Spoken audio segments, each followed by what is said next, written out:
வணக்கம் and welcome back to J story box. இன்னைக்கு நம்ம கேட்க போற கதை சரவணன் சூர்யா அவர்கள் எழுதிய ஓம். இது ஒரு மர்மம் மற்றும் த்ரில்லர் வகை நாவல். கதைக்குள்ள போகிறதுக்கு முன்னாடி என்னுடைய சேனலை நீங்க இதுவரை சப்ஸ்கிரைப் பண்ணலனா சப்ஸ்கிரைப் பண்ணிடுங்க. அப்படியே மறக்காம பக்கத்தில் இருக்க அந்த பெல் ஐக்கானை பிரஸ் பண்ணுங்க. அப்பதான் நான் சொல்ற கதைகள் எல்லாம் உங்கள் காதுகளுக்கு வந்து சேரும். மேலும் சரவணன் சூர்யா அவர்கள் நிறைய கதைகள் எழுதியிருக்காங்க. அவருடைய கதைகளை எல்லாத்தையுமே நான் ரீட் பண்ணி முடிச்சிட்டேன். அது எல்லாத்தையுமே ஒரு பிளேலிஸ்ட்டில் க்ரியேட் பண்ணி வச்சுருக்கேன். யாரெல்லாம் அவருடைய கதையை கேட்கணும்னு நினைக்கிறீங்களோ அவருடைய கதைகளை நீங்கள் கேளுங்க. கமெண்ட் பாக்ஸில் அப்படியே மென்ஷன் பண்ணுங்கள். யாராருக்கெல்லாம் அவருடைய கதைகள் பிடிச்சிருக்குன்னு சொல்லிட்டு மென்ஷன் பண்ணுங்கள். மேலும் யாராவது ஷார்ட் ஃபிலிம் யாராவது எடுக்கணும்னு நினச்சிங்கன்னா கூட அவருடைய கதைகளை நீங்கள் வந்து ஷார்ட் ஃபிலிமாக எடுக்கலாம். சரி, வாங்க நாம் கதைக்குள்ளே போகலாம். அத்தியாயம் 1. அந்த கிராமத்தில் அந்த ஓட்டு வீடு மிக பெரியதாக இருந்தது. அதை சுற்றிலும் மரங்கள், சில்லென்று காற்று வீச அந்த வீட்டின் வாசலில் அழகாய் கோலம் போட்டு அதில் செம்பருத்தி பூ வைக்கப்பட்டிருந்தது. அந்த வீடு முழுக்க சாம்பிராணியின் புகை பரவியிருக்க பூஜை அறையிலிருந்து வெளியே வந்தார் ஸ்ரீ விஷ்ணு. 60 வயதை கடந்தவர். மார்பிலிருந்த முடிகள் நரைத்திருந்தன. தலையில் பாதி வழுக்கை. என்னங்க, டிஃபன் ரெடி, வந்து சாப்பிடுங்க. அவர் மனைவி ஜானகி அழைக்க ஸ்ரீ விஷ்ணு ஜானகியை பார்த்தார். கமலி சாப்பிட்டாளா? இல்லைங்க, உங்கள் கூட சேர்ந்து சாப்பிட உங்களுக்காக ரொம்ப நேரமா அவளும் காத்துக்கிட்டு இருக்கா. சரி வா. சொல்லியவாறே அவர் ஏதோ ஒரு மந்திரத்தை உச்சரித்தபடியே சாப்பிட டைனிங் ஹாலுக்கு செல்ல அங்கே கமலி இவரின் வருகைக்காகவே காத்திருந்தாள். வயது 20. எலுமிச்சை நிறம். முகத்துக்கு மஞ்சள் பூசி நெற்றியில் குங்குமம், அதன் மேலே சந்தனக்கீற்று. நீல நிற தாவணியில் இருந்தாள். என்ன கமலி, ஏன் எனக்காக காத்துட்டு இருக்க? நீ சாப்பிட்டு இருக்கலாமே. இல்லப்பா, உங்க கூட சாப்பிடத்தான் பிடிக்கும். அப்போ கல்யாணம் பண்ணி உன் புருஷ வீட்டுக்கு போனா கூடவே உன் அப்பாவையும் சேர்த்து கூட்டிகிட்டு போவியா? ஜானகி கேட்க, நிச்சயமாக. உன் புருஷன் அதற்கு சம்மதிக்க வேண்டுமே. அப்படி சம்மதிக்கிற மாப்பிள்ளையை தான் நான் கல்யாணம் பண்ணிக்குவேன். கமலி சொல்லிக் கொண்டிருக்கும் பொழுதே ஸ்ரீ விஷ்ணு, இப்போ எதற்கு அந்த பேச்சு? அந்த பகவான் யாருக்கு யாரை எழுதி வச்சிருக்காரோ எல்லாம் அதுபடித்தான் நடக்கும். நாம வெறும் பொம்மைகள். அவன் ஆட்டும்படி நாம் ஆட வேண்டும். சரிப்பா, இன்னைக்கு என்ன டிஃபன் இருக்கும் என்று சொல்லுங்க. கமலி கேட்க, முந்திரி போட்ட வெண்பொங்கல், வடை, பாசிப்பருப்பு சாம்பார். எப்படி உங்களால் அவ்வளோ சரியாக சொல்ல முடிஞ்சுதுப்பா? கமலி ஆச்சரியமாக கேட்க ஸ்ரீ விஷ்ணுவிடமிருந்து வெறும் சிறு புன்னகை மட்டுமே பதிலாக வந்தது. சரி கமலி, நீ ரொம்ப நேரமாக பசியோடு இருக்கிற, சாப்பிடலாமா? சொல்லியபடியே அமர்ந்தார் ஸ்ரீ விஷ்ணு. அதே நேரம் வெளியே ஒரு கார் வந்து நின்றது. ஜானகி, வெளியே ஒரு வெள்ளை நிற கார் வந்திருக்கும். அதிலிருந்து ஒரு பெண் வந்திருப்பாள். அவளை கூடத்தில் அமர சொல்லு. ஸ்ரீ விஷ்ணு சொல்ல ஜானகி வெளியே எட்டி பார்த்தாள். ஆம், அவர் சொல்வதைப் போல வெளியே கப்பல் போல இருந்த ஒரு வெள்ளை நிற ஆடம்பர கார் நிற்க அதிலிருந்து அந்த பெண் இறங்கினாள். ஜானகி தன் கணவனை அதிசயமாக பார்த்தாள். எப்படிங்க அவ்வளோ சரியா சொன்னீங்க? ஜானகி, அது ஒரு கலை. முதலில் அந்த பெண்ணை கூடத்தில் உட்காரவை. அவள் வசதியான பெரிய எடுத்து பெண். குடிக்க தண்ணீர் கொடு. அவள் அதை வாங்கி குடிக்க மாட்டாள். இருந்தாலும் நீ கொடு. என்னப்பா சொல்றீங்க? அம்மா தண்ணி கொடுத்தா அந்த பெண் அதை வாங்கி குடிக்க மாட்டாங்களா? உன் அம்மா என்று இல்லை.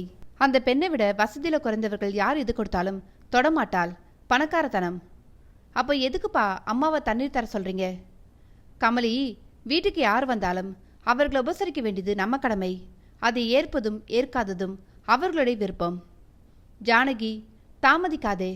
வந்திருப்பவள் மகா கோபக்காரி. போய் அவளை உட்கார சொல்லு. ஸ்ரீ விஷ்ணு சொல்ல வெளியே ஓடினாள் ஜானகி. அழகர் சிகரெட்டை பற்ற வைத்தான். புகையை இழுத்தபடியே தன் எதிரில் நிற்கும் விக்கியை பார்த்தான். சொல்லு விக்கி, ரொம்ப யோசிக்காத, சீக்கிரம் உன் முடிவை சொல்லு. அழகர், உன் கூட வர சம்மதம்தான். இருந்தாலும் இப்போ வர முடியாத சூழ்நிலை. விக்கி, அப்படி என்ன என் கூட வர முடியாத சூழ்நிலை உனக்கு? அது சொல்லு விக்கி, என்கிட்ட சொல்ல என்ன தயக்கம்? அழகர், ரொம்ப நாளாக மைதிலி பின்னால் சுத்திக்கிட்டு இருந்து நேத்து தான் எப்படியோ என் காதலை அவளிடம் சொன்னேன். அவளும் சம்மதிச்சிட்டா. இப்போ இந்த நிலையில நான் எப்படி உன் கூட வர முடியும்? விக்கி, ஒன்று சொல்றேன்னு கேட்டுக்கோ. காசு இருந்தா காதல் உன்னை தேடி வரும். நீயாக போக வேண்டாம். முதல்ல காசு பார்க்குற வழியை பாரு.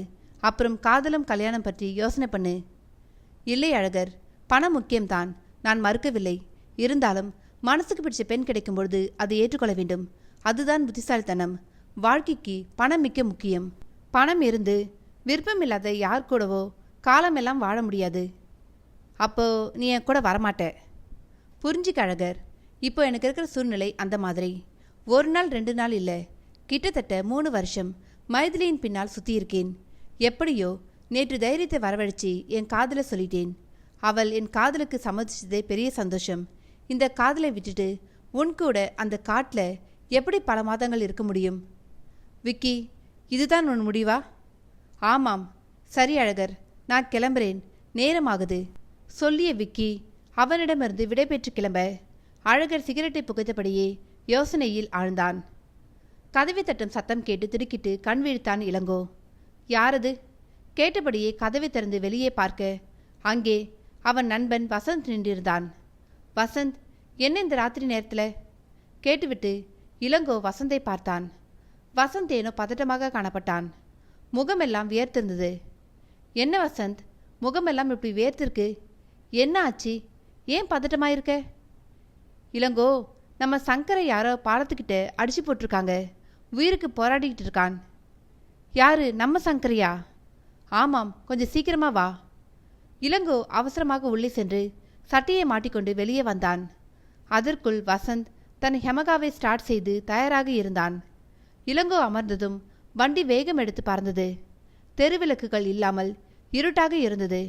இருந்தாலும் தன் வண்டியின் ஹெட்லைட் வெளிச்சத்தில் வசந்த் லாவகமாக வண்டியை செலுத்தி கொண்டிருந்தான்.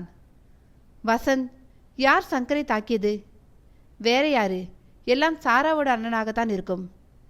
வசந்த், சங்கரோட காதல் விஷயம் சாராவின் அண்ணனுக்கு தெரிஞ்சிருக்குமோ? தெரிஞ்சுதான் இந்த காரியத்தை பண்ணியிருக்கார் இளங்கோ. சங்கர் மறுத்தும் சாராதான் அவனை பின்தொடர்ந்து வந்து காதலிக்க வற்புறுத்தினாள். ஆனா இப்போ அவங்க 2 பேரோட காதல் விஷயம் தெரிஞ்சு சங்கரை கொலை முயற்சி பண்ணியிருக்கான் அவளோட அண்ணன். வசந்த், சாராவோட அண்ணன் தாமோதரன் அரசியல் செல்வாக்கு உள்ளவன்.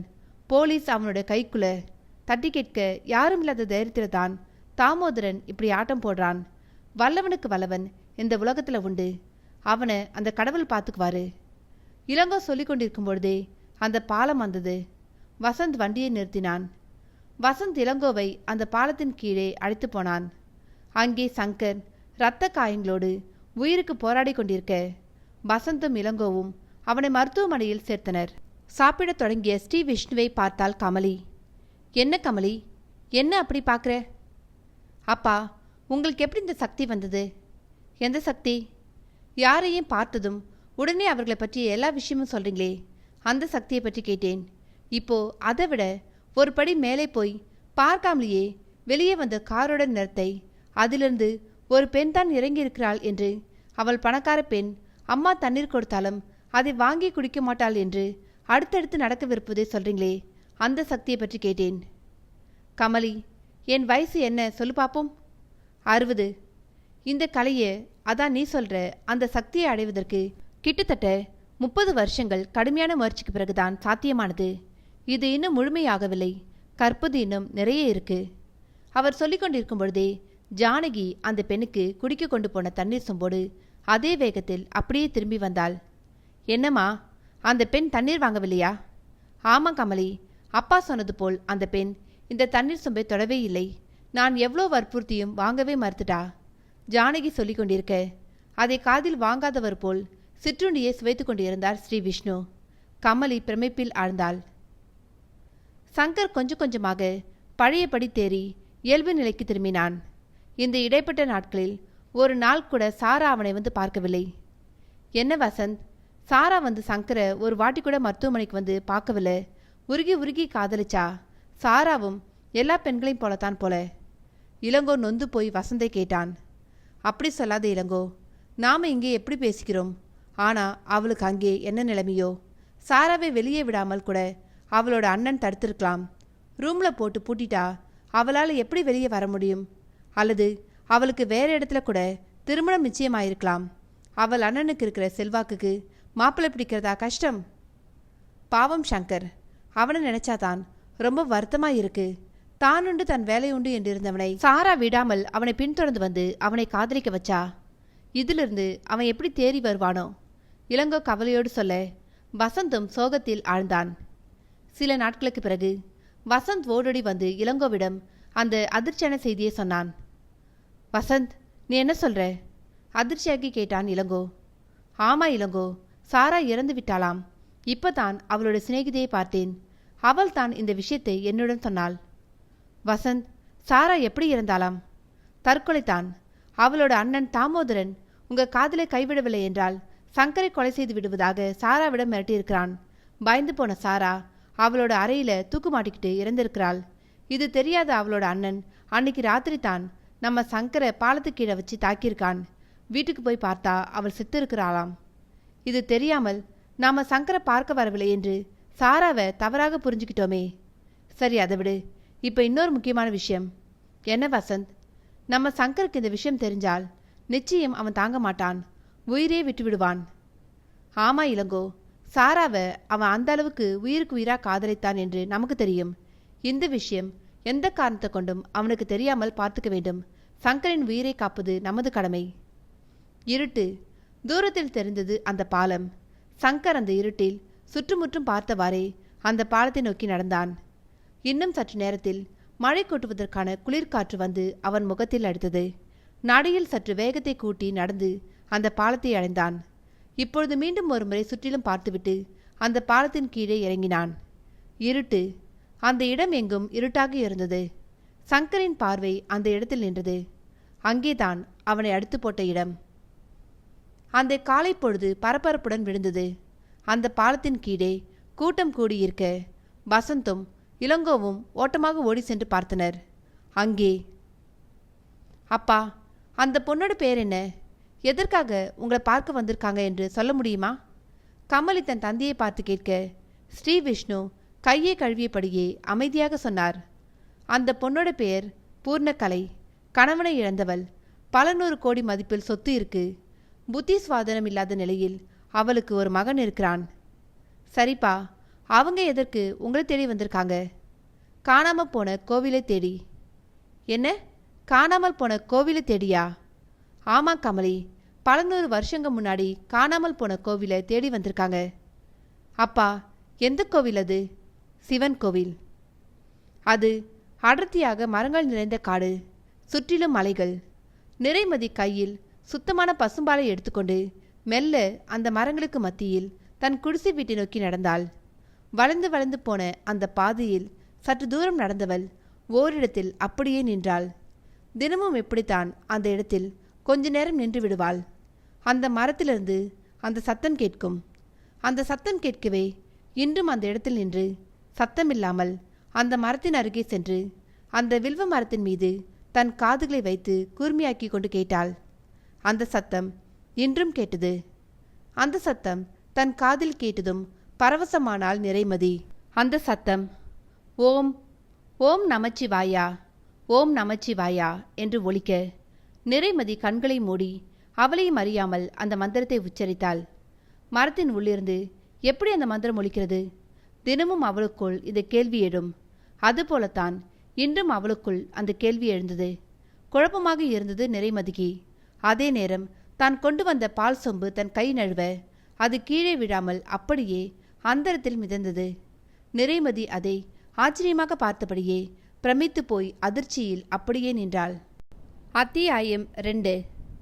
பூர்ணகலை. வயது 50. சிவந்த தேகம், பௌர்ணமி நிலா போன்ற வட்டமுகம், வளைந்த அடர்த்தியான புருவங்கள், அழகான கருவிழிகள்.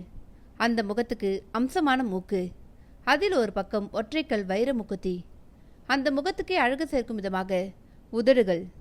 அந்த சிவந்த உதட்டில் மேலும் அழகு சேர்க்க லேசாக சிவப்பு நிற சாயம். சேலை முழுக்க வெள்ளி ஜருகியில் நெய்திருந்த விலை உயர்ந்த பட்டுச்சேலை. கழுத்தில் ஜொலித்து கொண்டிருக்கும் வைர மாலை. இன்னும் அவளை பற்றி வருந்தி கொண்டே போகலாம். 50 வயது பெண்ணுக்கு இவ்வளோ வர்ணனை தேவையா? ஒரு ஓவியம் போல் சோஃபாவில் கால் மீது கால் போட்டபடி அமர்ந்திருந்தாள். அவள் காலில் இருந்த தங்க கொலுசுகள் இரண்டும் என்னையும் 2 வரி வர்ணனை செய்யும்படி எட்டி பார்த்து கொண்டிருந்தது. ஸ்ரீ விஷ்ணு கூடத்துக்குள் வருவதை பார்த்து சோஃபாவிலிருந்து எழுந்து பவ்யமாக வணக்கம் வைத்தாள் பூர்ணகலை. வாங்க வாங்க, உட்காருங்க. பதிலுக்கு ஸ்ரீ விஷ்ணுவும் வணக்கம் வைத்துவிட்டு பூர்ணகலையை அமர சொல்லிவிட்டு தானும் எதிரில் இருக்கும் சோஃபாவில் அமர்ந்தார். சொல்லுங்க, யார் நீங்க? எதற்காக என்னை பார்க்க வந்திருக்கீங்க? ஐயா, என் பெயர் பூர்ணகலை. உங்களை பார்க்க பெங்களூரிலிருந்து வந்திருக்கிறேன். என்ன விஷயமாக என்னை பார்க்க வந்திருக்கீங்க? ஐயா, உங்களை பார்க்க வந்த விஷயம் அது வந்து தயக்க வேண்டாம். எதுவாக இருந்தாலும் தயங்காமல் சொல்லுங்க. ஐயா, உங்களை பற்றி நிறைய கேள்விப்பட்டிருக்கிறேன். உங்களால் எனக்கு ஒரு காரியமாக வேண்டும். சரி, என்ன காரியமாக வேண்டும்? ஐயா, நாங்கள் ரொம்ப வசதியான குடும்பம். சமீபத்தில் தான் என்னுடைய கணவர் மாரடைப்பால இறந்து விட்டார். கணக்கில் அடங்காத சொத்து. சம்பாதிக்கும் பணத்தை எல்லாம் என் கணவர் சொத்துக்களாக வாங்கி போடுவார். வருமான வரித்துறைக்கு பயந்து வாங்குற சொத்து பத்திரங்களை பல இடத்துல மறைச்சு வைத்திருந்தார். அவர் திடீரென்று இறந்து விட்டதால அந்த சொத்து பத்திரங்களை சிலவற்றை தான் என்னால் மீட்க முடிந்தது. இன்னும் சில சொத்து பத்திரங்கள் எங்கே வைத்திருக்கிறார் என்று தெரிஞ்சுக்க வேண்டும்.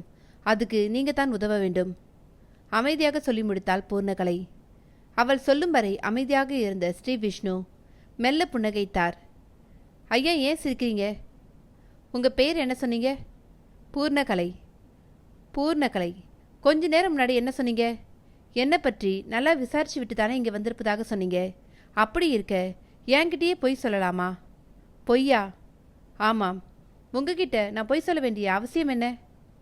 பூர்ணகலை, பலரிடம் என்னை பற்றி விஷயம் அறிந்திருந்தாலும் அதை உறுதிப்படுத்திக் கொள்ள என்னை சோதனை போடுற அந்த சிரமம் உனக்கு வேண்டாம். நீ எதற்காக இங்கே வந்திருக்க என்று நானே சொல்கிறேன். கேள். நீ என்னை தேடி வந்தது காணாமல் போன கோவிலை பற்றி செய்தி அறிய. நீ தேடி வந்தது ஒரு சிவன் கோவிலை பற்றி. என்ன நான் சொல்றது சரிதானே? கேட்டுவிட்டு பூர்ணகலையை பார்த்தார் ஸ்ரீ விஷ்ணு. அவள் தன் கண்களை அகல விரித்து நம்ப முடியாதவளாக ஸ்ரீ விஷ்ணுவை பார்த்தாள். பின்பு பிரமிப்பு மாறாமல் உணர்ச்சி வசப்பட்டவளாக சோஃபாவிலிருந்து எழுந்து ஸ்ரீ விஷ்ணுவின் காலில் விழுந்து வணங்கினாள். ஐயா, உங்களை பற்றி நிறைய கேள்விப்பட்டிருக்கிறேன். இருந்தாலும் நம்பாமல் உங்களை சோதனை செய்துவிட்டேன். மன்னிக்கணும். ஐயா, எனக்கு அந்த சிவன் கோவில் இருக்கிற இடம் தெரிய வேண்டும். அதற்கு நீங்கள் தான் உதவ வேண்டும். பூர்ணகலை, நீ தேடி வந்திருக்கும் கோவில் சாதாரண கோவில் இல்லை. அந்த கோவிலில் இருக்கும் சிவலிங்கம் யாரோ ஒரு ரிஷியாலேயோ முனிவராலேயோ பிரதிஷ்டை செய்து பூஜிக்கப்பட்டதில்லை. அது சுயம்புலிங்கம், தானாக உருவான சுயம்புலிங்கம். அந்த லிங்கத்து முன்னாடி நின்று நாம எதை நினைச்சு கேட்டாலும் அந்த வரம் உடனே கிடைக்கும். நம்ம முன்னோர்கள் பலர் அந்த லிங்கத்தை தேடி அலைஞ்சிருக்காங்க. இதுவரை யாராலையும் அந்த சுயம்புலிங்கம் இருக்குமிடம் அறிய முடியவில்லை. அது இருக்கும் திசை கூட தெரியாமல் இருக்கு. அந்த சுயம்புலிங்கம் இருந்த கோவிலை தேடித்தான் இப்போ நீ வந்திருக்க. ஸ்ரீ விஷ்ணு சொல்லிக் கொண்டிருக்கும் பொழுதே, ஆமாம் ஐயா, அந்த லிங்கத்தை தேடித்தான் நான் வந்திருக்கிறேன். எனக்கு அந்த லிங்கம் தான் தேவை. பூர்ணகலை அவசரமாக சொல்ல, இத்தனை வருஷங்கள் கிடைக்காத அந்த சுயம்புலிங்கம் கோவில் இப்போ மட்டும் எப்படி கிடைச்சிட போகுது? ஐயா, அப்படி சொல்லாதீங்க. உங்க சக்தியால அது முடியும். உங்களைத்தான் நான் முழுமையாக நம்பி வந்திருக்கிறேன். எனக்கு உதவுங்கள். அவள் கண்களில் நீர் வழியை கேட்க, அதே நேரம் அந்த மாடியிலிருந்து யாரோ கீழே இறங்கி வரும் சத்தம் கேட்டது. பூர்ணகலை திரும்பி பார்க்க, அங்கே அங்கே அங்கே கூணு விழுந்து தட்டு தடுமாறி மாடிப்படியிலிருந்து இறங்கி கொண்டிருந்தார் ஒரு பெரியவர். வயது 90 இருக்கும். ஸ்ரீ விஷ்ணு அந்த பெரியவர் மாடிப்படி இறங்கி வருவதை பார்த்து பதறிப்படி ஓடி சென்று அந்த பெரியவரை பிடித்து கைத்தாங்களாக அழைத்து வந்து சோஃபாவில் அமர செய்தார். பூர்ணகலை புரியாமல் ஸ்ரீ விஷ்ணுவை பார்த்தாள். இவர் வேற யாரும் இல்ல, என்னுடைய தந்தை. இவருக்காக மாடியில காற்றோட்டமாக பெரிய அறை இருக்கு. சாப்பாடு என் மகள் கொண்டு போய் கொடுத்து வருவாள். அப்படி இருக்க எப்பவுமே மாடிப்படி இறங்காதவர் என்னமோ தெரியல, இப்ப மாடிப்படி இறங்கி வந்திருக்கிறார் என்று சொல்லிவிட்டு ஸ்ரீ விஷ்ணு தன் தந்தையின் பக்கம் திரும்பி, அப்பா, என்னைக்கும் மாடிப்படி இறங்காமல் உங்க அறையிலேயே இருப்பீங்க. இன்னைக்கு என்ன ஆச்சு? எதற்காக இப்படி மாடிப்படி இறங்கி கீழே வந்தீங்க? கால் தடுமாறி கீழே விழுந்திருந்தா என்ன ஆகுது? ஏதாவது வேண்டுமென்றால் குரல் கொடுத்திருக்கலாமே. சொல்லுங்கப்பா, எதற்காக கீழே வந்தீங்க? ஸ்ரீ விஷ்ணு, நீங்க 2 பேரும் பேசிக்கிட்டு இருந்ததை நான் கேட்டுக்கிட்டு தான் இருந்தேன். அந்த சுயம்புலிங்க கோவிலை பற்றி நானும் கேள்விப்பட்டிருக்கேன். அது நீ சொன்னது போல ரொம்ப சக்தி வாய்ந்த லிங்கம், சுயம்புலிங்கம். இன்னைக்கு விடிய காலையில எனக்கு ஒரு கனவு வந்துச்சு. அந்த கனவுல காணாமல் போன கோவிலை கண்டுபிடிச்சி அந்த சிவலிங்கத்தை வெளியே எடுக்கிற மாதிரி கனவு அது. அப்படியே நான் மெய் சிலிர்த்து விட்டேன். அப்பா, நீங்க என்ன சொல்றீங்க? ஆமாம்பா, காலையில கண்ட கனவு பலிக்கும் என்று சொல்வாங்க. இப்படித்தான் பூமிக்குள்ள புதைந்திருக்கிற பல கோவில்கள் யாராவது ஒருவருடைய கனவுல வந்து தான் மண்ணுக்குள்ள இருக்கிற இடத்தை தெரியப்படுத்தும். இப்படித்தான் 30 வருஷங்கள் முன்னாடி சேலத்துல நெசவாளர்கள் இருந்த பகுதியான சந்திரையா என்பவருக்கு அடிக்கடி ஒரு கனவு வரும். அந்த கனவுல ஒரு குறிப்பிட்ட இடத்தை காட்டி அங்கே தோண்டும்படி உத்தரவு வரும். சந்திரையாவும் அதை பெருசா எடுத்துக்காமல் இருந்தார். ஆனா அந்த கனவு நாளுக்கு நாள் தவறாமல் தொடர்ந்து வந்துக்கிட்டே இருந்திருக்கு. ஒரு நாள் அந்த குறிப்பிட்ட இடத்தை தோண்டித்தான் பார்க்கலாம்னு தோண்டும் பொழுது அங்கே மண்ணுக்குள்ளே சவுடேஸ்வரி அம்மன் சிலை கிடைச்சிது. அப்புறம் அதுக்கு கோவில் கட்டி கும்பாபிஷேகம் பண்ணி கோவிலை திறந்து வச்சாங்க. சாதாரண நெசவு தொழிலாளியாக இருந்த சந்திரையா இப்போ கிட்டத்தட்ட 1000 கோடி சொத்துக்கு அதிபதி. அந்த சவுடேஸ்வரி அம்மன் கோவில் சேலம் பொன்னம்மாப்பேட்டையில் இருக்கிறது.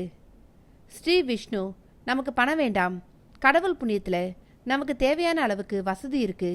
மண்ணுக்குள்ளே மறைஞ்சிருக்கிற அந்த சக்தி வாய்ந்த சிவலிங்கத்தை கண்டுபிடிச்சி கோவிலை கட்டி கும்பாபிஷேகம் பண்ணா எத்தனையோ பேருக்கு நினைச்சது நடக்க வழி கிடைக்கும். ஜனங்க அந்த லிங்கத்தை வணங்கி சந்தோஷமா இருப்பாங்க. அப்பா, நீங்க சொல்வது வாஸ்தவம்தான். இப்போ எப்படி அந்த கோவிலை கண்டுபிடிப்பது? அந்த கோவில் எங்கே இருக்கு என்கிற எந்த தகவலும் யார்கிட்டையும் இல்லையே. முடியும் ஸ்ரீ விஷ்ணு, உன்னால் அது முடியும்.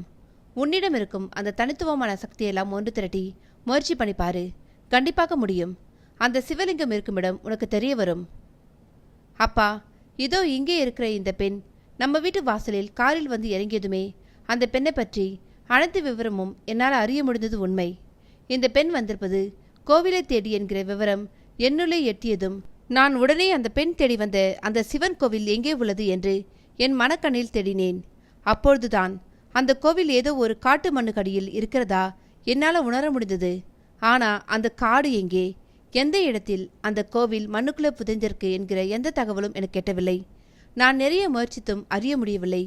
நான் கற்று வரும் இந்த கலை இன்னும் முடிவடையாததாலும் கூட என்னால் இந்த கோவிலை அறிய முடியாமல் இருக்கலாம். சரி ஸ்ரீ விஷ்ணு, அந்த பகவானுக்கு எப்போ மண்ணிலிருந்து வெளியே வர விருப்பமோ அப்போ யார் மூலமாகவோ எந்த விதத்திலேயாவது தெரியப்படுத்துவார். ஒருவேளை இன்னைக்கு காலையில எனக்கு வந்த கனவு போல மீண்டும் கூட ஒரு நாள் அது போல கனவு வரலாம். அந்த பகவான் இருக்கும் இடம் தெரிய வரலாம். அந்த பெரியவர் சொல்லிக் கொண்டிருக்கும் பொழுதே பூர்ணகலைக்கு கொஞ்சம் ஏமாற்றமாக இருந்தது. அவள் ஸ்ரீ விஷ்ணுவை பற்றி அறிந்து அவர் எப்படியும் அந்த கோவிலில் இருக்கும் இடத்தை தனக்கு தெரியப்படுத்தி உதவுவார் என்று எண்ணியிருந்தாள். ஆனால் அவர் தன் தந்தையுடன் பேசும்பொழுது மண்ணுக்குள் புதைந்திருக்கும் அந்த கோவில் இருக்குமிடம் தெரியவில்லை என்று சொன்னபொழுது கொஞ்சம் ஏமாற்றமாகவே இருந்தது அவளுக்கு. தன் எதிரில் இருக்கும் ஸ்ரீ விஷ்ணுவை பார்த்தாள் பூர்ணகலை. எப்படியாவது அந்த கோவிலை கண்டுபிடித்து தாருங்கள் என்று கெஞ்சுவது போலிருந்தது அவள் பார்வை. அவளின் பார்வையின் அர்த்தத்தை புரிந்தவராக, நீங்க கவலைப்படாதீங்க, அந்த பகவானை நம்புங்க, அவர் கைவிட மாட்டார். அப்பா சொல்வது போல தான் இருக்கும் இடத்தை எப்படியாவது யார் மூலமாவது அந்த பகவான் தெரியப்படுத்துவார். உடனே உங்களுக்கு நான் தகவல் தெரிவிக்கிறேன். ஸ்ரீ விஷ்ணு சொல்லி முடிக்க அதே நேரம் சுவற்றில் மாட்டியிருந்த ஆளுயிர முகம் பார்க்கும் நிலை கண்ணாடி தானாக கீழே விழுந்து நொறுங்கியது. பூர்ணகலையும் ஸ்ரீ விஷ்ணுவும் அவரின் வயதான தந்தையும் பெரியதாக அதிர்ந்தனர். ஸ்ரீ விஷ்ணு உடனே ஒரு நொடி தன் கண்களை மூடி மனக்கண்ணில் எதையோ அறிந்தவராக அமைதியானார். பின்பு சொன்னார், பூர்ணகலை, இப்பொழுது கீழே விழுந்த இந்த நிலை கண்ணாடி தானாக விழவில்லை. ஒரு கெட்ட சக்தி தன்னுடைய எதிர்ப்பை காட்ட அதை கீழே தள்ளியிருக்கு. கெட்ட சக்தியா? ஐயா, நீங்க என்ன சொல்றீங்க? பூர்ணகலை அதிர்ந்து போய் அதே நேரம் புரியாமலும் கேட்க, ஆமாம், ஒரு கெட்ட சக்தி அந்த கோவிலை உனக்கு மட்டுமல்ல யாருக்கும் அதை காட்டக்கூடாதென்று தன்னுடைய எதிர்ப்பை காட்டுது. எந்த கெட்ட சக்தி அது? எதற்காக எதிர்ப்பை காட்டுது? காரணம் எட்டவில்லை. அந்த கெட்ட சக்தி ஒரு பெண். சமீபத்தில் காதல் தோல்வியால தற்கொலை செய்து கொண்டு இறந்து போன ஒரு பெண். அந்த பெண் தான் இப்போ ஆவியா இருக்கு. அந்த பெண் ஆவியோட பெயர் சாரா. ஸ்ரீ விஷ்ணு சொல்ல சொல்ல பூர்ணகலையின் முகம் அதிர்ச்சியானது. அத்தியாயம் 3. விக்கி தன் எதிரில் இருக்கும் அழகரை பார்த்தான். அழகர், சொன்னா புரிஞ்சுக்க, ஏன் இப்படி வற்புறுத்துற? கொஞ்சம் கோபமாகவே கேட்டுவிட்டு அழகரை முறைத்தான் விக்கி. விக்கி, இந்த அளவுக்கு உன்னை வற்புறுத்துறேன் என்றால் விஷயம் எந்த அளவுக்கு முக்கியமானது என்று யோசிச்சு பாரு. இருக்கலாம், ஆனால் ரொம்ப நாளுக்கு பிறகு கை கூடியிருக்கிற என் காதலை விட மனசில்லை. என் காதலை மைதிலியிடம் சொல்லி முழுசா 2 நாள் கூட ஆகவில்லை. இந்த நிலையில் உன் கூட சில மாசங்கள் காட்டுல இருந்தா அவள் என்ன நினைப்பாள்? என் காதலை நினைச்சு பாரு. அப்புறம் என் காதலை கைவிட வேண்டியதுதான். அப்படியாக எனக்கு விருப்பமில்லை. மைதிலி என் உயிர். மேலும் என்னை வற்புறுத்தாதே. இந்த விஷயம் இத்தோடு விட்டுவிடு. விக்கி, அப்படி சொல்லாத. எனக்கு உன்னை விட்டா துணைக்கு வேற ஆள் இல்லை. இந்த காட்டுல நான் மட்டும் தனியா எப்படி? துணைக்கு நீ இருந்தா எனக்கு தைரியமாக இருக்கும். அதனால தான் உன்னை கூப்பிடுறேன். சாரி அழகர், புரிஞ்சுக்க. உனக்கு ஏற்கனவே சொன்னதுதான். கிட்டத்தட்ட மைதிலி பின்னாடி 3 வருஷம் நாய் மாதிரி பின்தொடர்ந்திருக்கேன். நேற்று முன்தினம்தான் என் காதலை அவளிடம் சொல்லி சம்மதம் வாங்கினேன். மைதிலி இருக்கிற அழகுக்கு என்னை ஏற்றுக்கொண்டதே பெரிய விஷயம். அவளை இழக்க நான் விரும்பவில்லை. சரி விக்கி, பணம் சம்பாதிக்க வேண்டும் என்கிற லட்சியத்தை விட உனக்கு காதல் தான் பெருசா போச்சு. பணம் இருந்தா மைதிலி போன்ற அழகான பெண்கள் பின்னாடி நீ அலைய வேண்டியதில்லை. அவங்க உன் பின்னாடி அலைவாங்க. அதனால தான் சொல்றேன், வீணாக நல்ல வாய்ப்பை இழக்காதே. நீ என்ன சொன்னாலும் சரி அழகர், எனக்கு என் காதல் தான் பெருசு. மைதிலியோட காதல் முன்னாடி பணம் என்கிற விஷயம் சின்னதாகத்தான் தெரியுது. மைதிலியுடனான என் காதல் விலை மதிப்பில்லாதது, விக்கி சொல்ல. அழகர் தன் சட்டை பாக்கெட்டிலிருந்து சிகரெட்டை எடுத்து பற்ற வைத்தான். கண்களை மூடி புகையை இழுத்து விட்டவன் விக்கியை பார்த்து, விக்கி, ஒருவேளை பண்ணுவோம். மைதிலியை உன்னை என் கூட போக சொன்னால் நீ என் கூட வருவியா? நான் உன் கூட வரமாட்டேன் என்று சொல்வதே மைதிலி என்னை விட்டுவிட்டு போய்விடக்கூடாது என்பதற்காகத்தான். அவளே வந்து உன் கூட போகலாம் என்று சொன்னால் நிச்சயம் நான் உன் கூட வருவேன். அது போதும் விக்கி, மீதியை நான் பார்த்துக்கிறேன். இன்னைக்கு மாலைக்குள்ள மைதிலி உன்னிடம் வந்து என் கூட போ என்று உன்னிடம் சொல்லப் போகிறாள். அவள் அப்படி சொல்லிவிட்டால் நீ வார்த்தை தவறாமல் என் கூட வர வேண்டும். அழகர், உன் கூட அந்த காட்டுல எத்தனை மாதங்கள் இருக்கப் போகிறேன் என்று தெரியவில்லை. அப்படி உன் கூட காட்டுக்கு போய் வந்த பிறகு மைதிலி எனக்காக காதலோடு காத்திருக்க வேண்டும். அவள் மட்டும் அப்படி சொல்லிவிட்டாள் என்றால் எனக்கு உன் கூட வர எந்த ஆட்சேபனையும் இல்லை. இது போதும் அழகர், இன்னைக்கு சாயங்காலத்துக்குள்ள நான் மைதிலியை கூட்டிக்கிட்டு வந்து உன்னிடம் சொல்ல வைக்கிறேன், சரியா? சரி. அவள் சொல்லிவிட்டாள் என்றால் சரி, நான் உன் கூட வருகிறேன், விக்கி சொல்ல. மைதிலியை எப்படி சம்மதிக்க வைக்கப் போகிறோம் என்ற கவலையில் ஆழ்ந்தான் அழகர். அந்த விடியற் காலையிலேயே அந்த பாலத்தின் கீழ் அவ்வளவு கூட்டம் கூடியிருந்தது. இளங்கோவும் வசந்தும் விஷயம் கேள்விப்பட்டு ஓட்டமாக ஓடிச் சென்று பார்த்தனர். அந்த கூட்டத்தை விலக்கி அருகில் சென்றவர்கள் பெரியதாக அதிர்ந்தனர். அங்கே பாலத்தின் கீழிருந்த மரத்தில் சாராவின் காதலனான சங்கர் தூக்கில் பிணமாக தொங்கிக் கொண்டிருந்தான். இருட்டு, மொட்டை மாடி.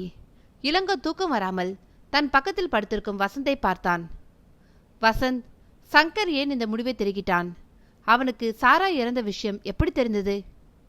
தெரியவில்லை இளங்கோ. சாரா இறந்த விஷயம் சங்கருக்கு எப்படியோ தெரிஞ்சிருக்கு. சாரா இல்லாத வாழ்க்கையை வாழ பிடிக்காம சங்கர் இந்த முடிவை தெரிவித்தான் என்று தான் நினைக்கிறேன்.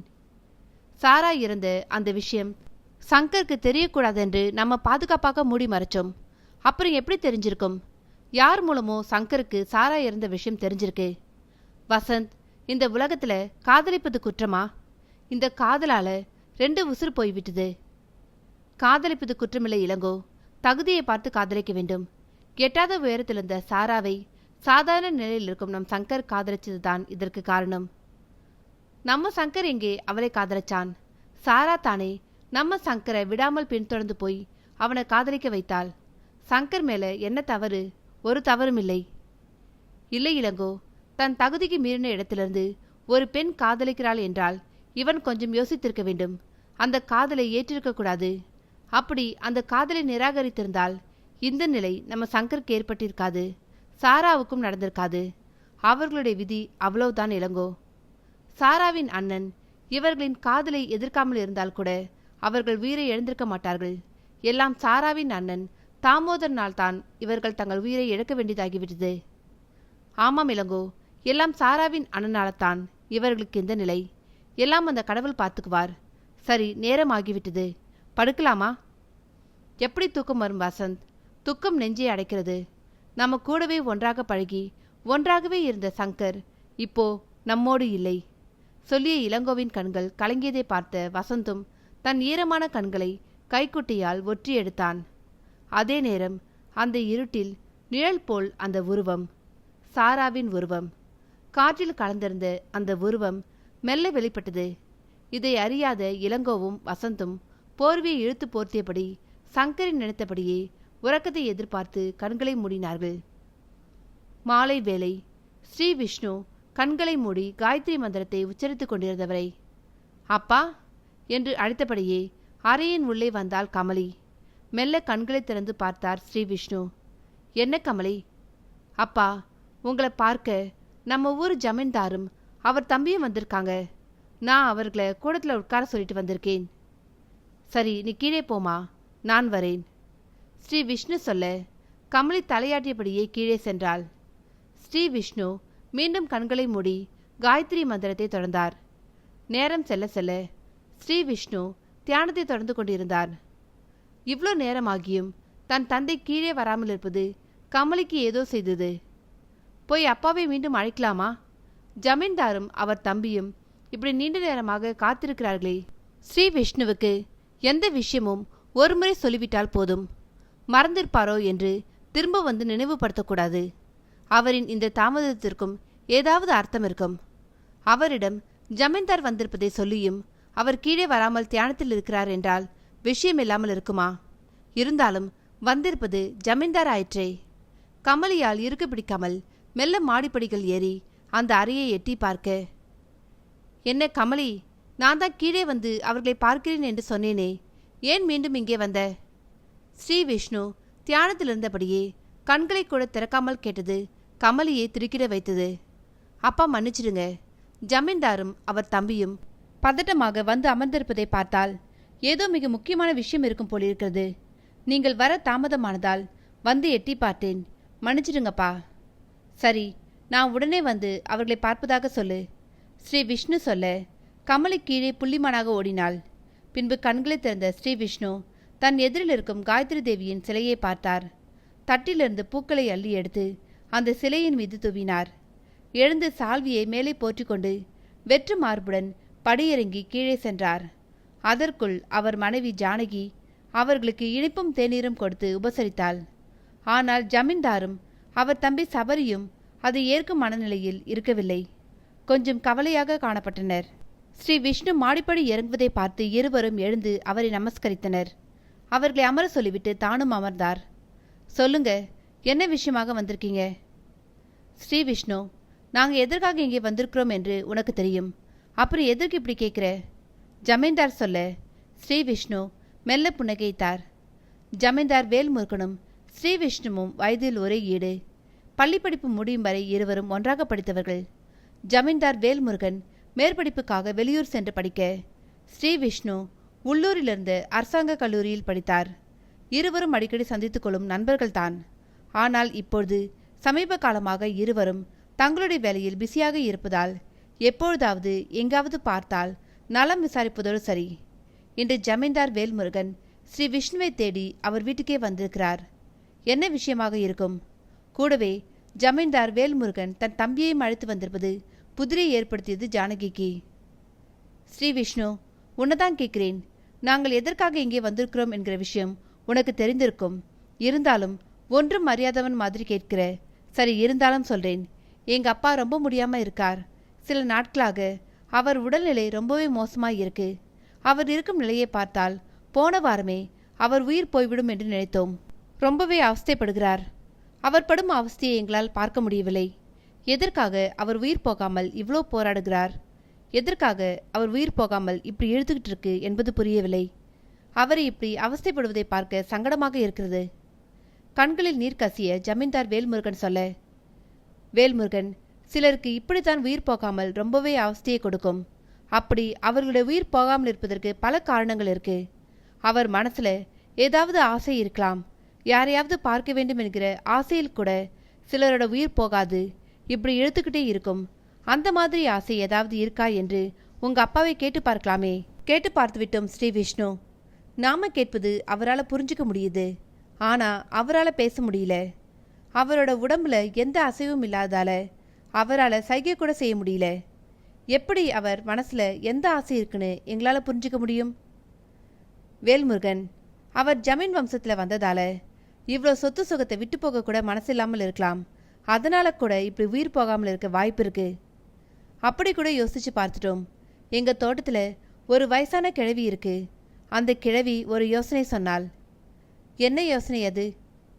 ஸ்ரீ விஷ்ணு, நீ சொல்கிறபடி ஒருவேளை இந்த ஜமீன் மண்ணு மேலே இருக்கிற ஆசையில கூட இப்படி உயிர் போகாமல் இழுத்துக்கிட்டே இருக்கும். அதற்கு தீர்வாக எங்களோட ஜமீன் மண்ணை தண்ணியில் கலந்து அதை வடிகட்டி அவரோட வாயில ஊற்றி பாருங்க.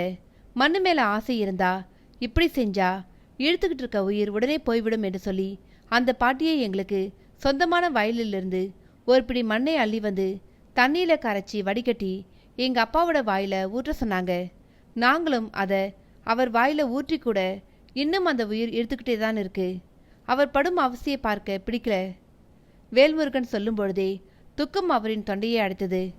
கண்கள் கலங்கி தவித்த வேல்முருகனை பார்த்தார் ஸ்ரீ விஷ்ணு. சரி நட வேல்முருகன், உங்க வீட்டுக்கு போகலாம்.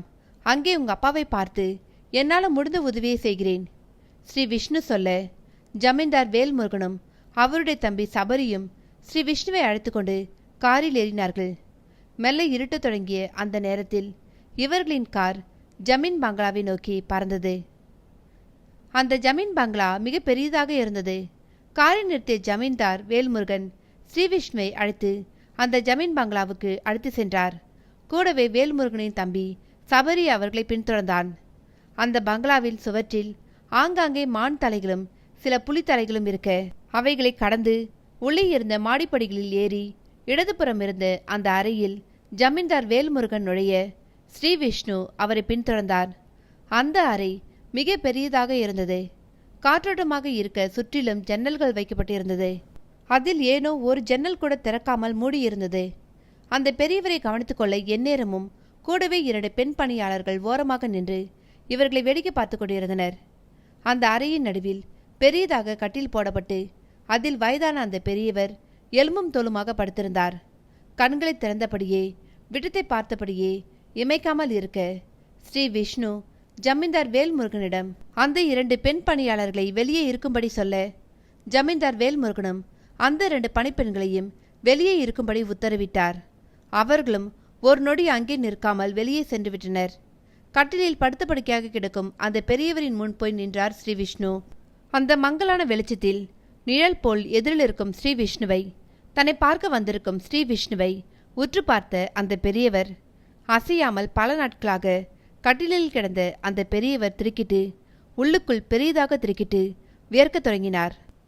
அத்தியாயம் 4. தூங்கிக் கொண்டிருந்த இளங்கோ திருக்கிட்டு எழுந்தான். பக்கத்தில் படுத்திருக்கும் வசந்தை பார்த்தான். அவன் நன்றாக தூங்குவது தெரிந்தது. சுற்றிலும் இருட்டாக இருக்க பக்கத்தில் இருந்த புளிய மரத்திலிருந்து காற்று பலமாக வீச தெருவில் இருக்கும் தெருநாய்கள் சில எதையோ அதை பார்த்து குறைக்க இளங்கோ மாடியிலிருந்து எட்டி பார்த்தான். எதை பார்த்து இந்த நாய்கள் இப்படி குறைக்கிறது? அவனுள் எழுந்த கேள்விக்கு விடை கிடைக்கும் முன்பே நாய்களின் இந்த சத்தம் கேட்டு வசந்தும் எழுந்தான். என்ன இளங்கோ, ஏன் நாய்கள் இப்படி குறைச்சிட்டு இருக்கு? தெரியல வசந்த், எனக்கும் ஏதோ கனவு போல வந்தது. நானும் திருக்கிட்டு கண் விழித்தேன். இந்த தெருநாய்கள் வேற தூங்க விடாமல் இப்படி குறைக்கிறது. ஏன் ஊரே இப்படி இருட்டா இருக்கு? மின்சாரம் இல்லை போலிருக்கு. எவ்வளோ அமைதியா இருக்கு. ஆமாம் வசந்த், மின்சாரம் இருந்திருந்தா யாருடைய வீட்லையாவது டிவி ஓடிட்டு இருக்கும். இப்போ மின்சாரம் இல்லாதால இவ்வளோ அமைதியா இருக்கு. சரி, இந்த தெருநாய்கள் ஏன் இப்படி விடாமல் குறைச்சிட்டு இருக்கு? அதான் தெரியல. ஒருவேளை அதோட கண்களுக்கு பேய் ஏதாவது தெரிஞ்சிருக்குமோ? வசந்த், நீ என்ன சொல்ற? ஆமா இளங்கோ, நாய்களோட கண்களுக்கு மட்டும்தான் ராத்திரி நேரத்தில் பேய்கள் தெரியும் என்று கேள்விப்பட்டிருக்கிறேன். அந்த மாதிரி பேய்கள் ஏதாவது அதோட கண்களுக்கு தெரிஞ்சிருக்கும். என்ன வசந்த், இந்த காலத்தில் போய் பேய் இருக்கு பிசாசு இருக்குன்னு சொல்லிட்டு இருக்க? என்ன இளங்கோ அப்படி சொல்ற? காலம் எதுவானாலும் என்ன, சாமி இருக்குன்னு தானே நீ வார வாரம் கோவிலுக்கு போற. சாமி இருக்குன்னு நீ நம்பும் பொழுது பேயும் இருக்கும் என்று நம்பித்தான் ஆக வேண்டும். அப்போ அந்த நாய்கள் குறைக்கிறது பேயை பார்த்துத்தான் என்று சொல்ல வரியா? உறுதியாக சொல்ல முடியல இளங்கோ. பாரு, அந்த நாய்களிடம் யாராவது இருக்கிறார்களா? யாரும் அங்கே இல்லை. பக்கத்தில் இருக்கும் புளிய மரத்தை பார்த்துத்தான் அத்தனை நாய்களும் குறைக்கிறது. அந்த புளிய மரம் இருட்டில் ஆடாமல் அசையாமல் இருக்கு. அதில் எந்த பேயும் இருக்கிற மாதிரி தெரியலையே வசந்த். நம்ம கண்களுக்கு எப்படி தெரியும்? ராத்திரி சங்கர் போன தூக்கத்தில் ரொம்ப நேரம் தூக்கம் வராமல் இருந்தது. இப்போ தான் கொஞ்ச நேரம் முன்னாடி கண் அசைந்தேன். அதற்குள்ள இந்த நாய்கள் தூக்கத்தை கெடுத்துருச்சு. சரி இளங்கோ, உனக்கு தூக்கம் வந்தால் நீ போய் ரூமில் படு. அப்போ என் கூட படுக்க நீ வரவில்லையா? இல்லை, எனக்கு தூக்கம் வரல. நீ போய் படு, நான் கொஞ்ச நேரம் கழிச்சு வரேன். வசந்த் சொல்ல. வேண்டாம் வசந்த், நான் இங்கேயே இருக்கேன். பேய் பிசாசு என்று நீ வேற பயமுறுத்திட்ட. என்ன இளங்கோ, இப்போதான் கொஞ்ச நேரம் முன்னாடி பேய் இல்லைன்னு சொன்ன. அப்போ அப்படி சொன்னது நிஜம். ஆனால் இப்போ இந்த இருட்டும் நாய்கள் குறைக்கிற சத்தமும் எல்லாவற்றையும் விட ஆடாமல் அசையாமல் இருக்கிற அந்த பெரிய புளிய மரத்தை பார்த்த பிறகு தனியாக போய் ரூமில் படுக்க பயமா இருக்கு. வா, நாம 2 பேரும் போய் படுத்துக்கலாம். எனக்கு தூக்கம் வரல இளங்கோ, கொஞ்ச நேரம் கழிச்சு போகலாம் இரு சொல்லிய வசந்த். இளங்கோ, இப்போ நேரம் எவ்வளோ இருக்கும்? இரு பார்த்துட்டு சொல்கிறேன். சொன்ன இளங்கோ வாட்சியை பார்த்தான். வசந்த், இப்போ சரியா மணி 1. 1 மணியா? கேட்டவாறே எதேச்சியாக வானத்தை பார்த்த வசந்த் அதிர்ந்தான். பெரியதாக அதிர்ந்தான். அங்கே வானத்தில், இங்கே ஜமீன் பங்களா. கட்டிலில் முடியாமல் படுத்திருந்த ஜமீன்தார் வேல்முருகனின் தந்தை தன் எதிரில் இருக்கும் ஸ்ரீ விஷ்ணுவை பார்த்து பெரியதாக திடுக்கிட்டார். வாய் பேச முடியாத நிலையில், கைகளை அசைத்து செய்கை கூட செய்ய முடியாத நிலையில் படுத்து படுக்கையாக இருந்த அந்த பெரியவர் ஸ்ரீ விஷ்ணுவை பார்த்து திடுக்கிட்டு வியர்க்கத் தொடங்கினார்.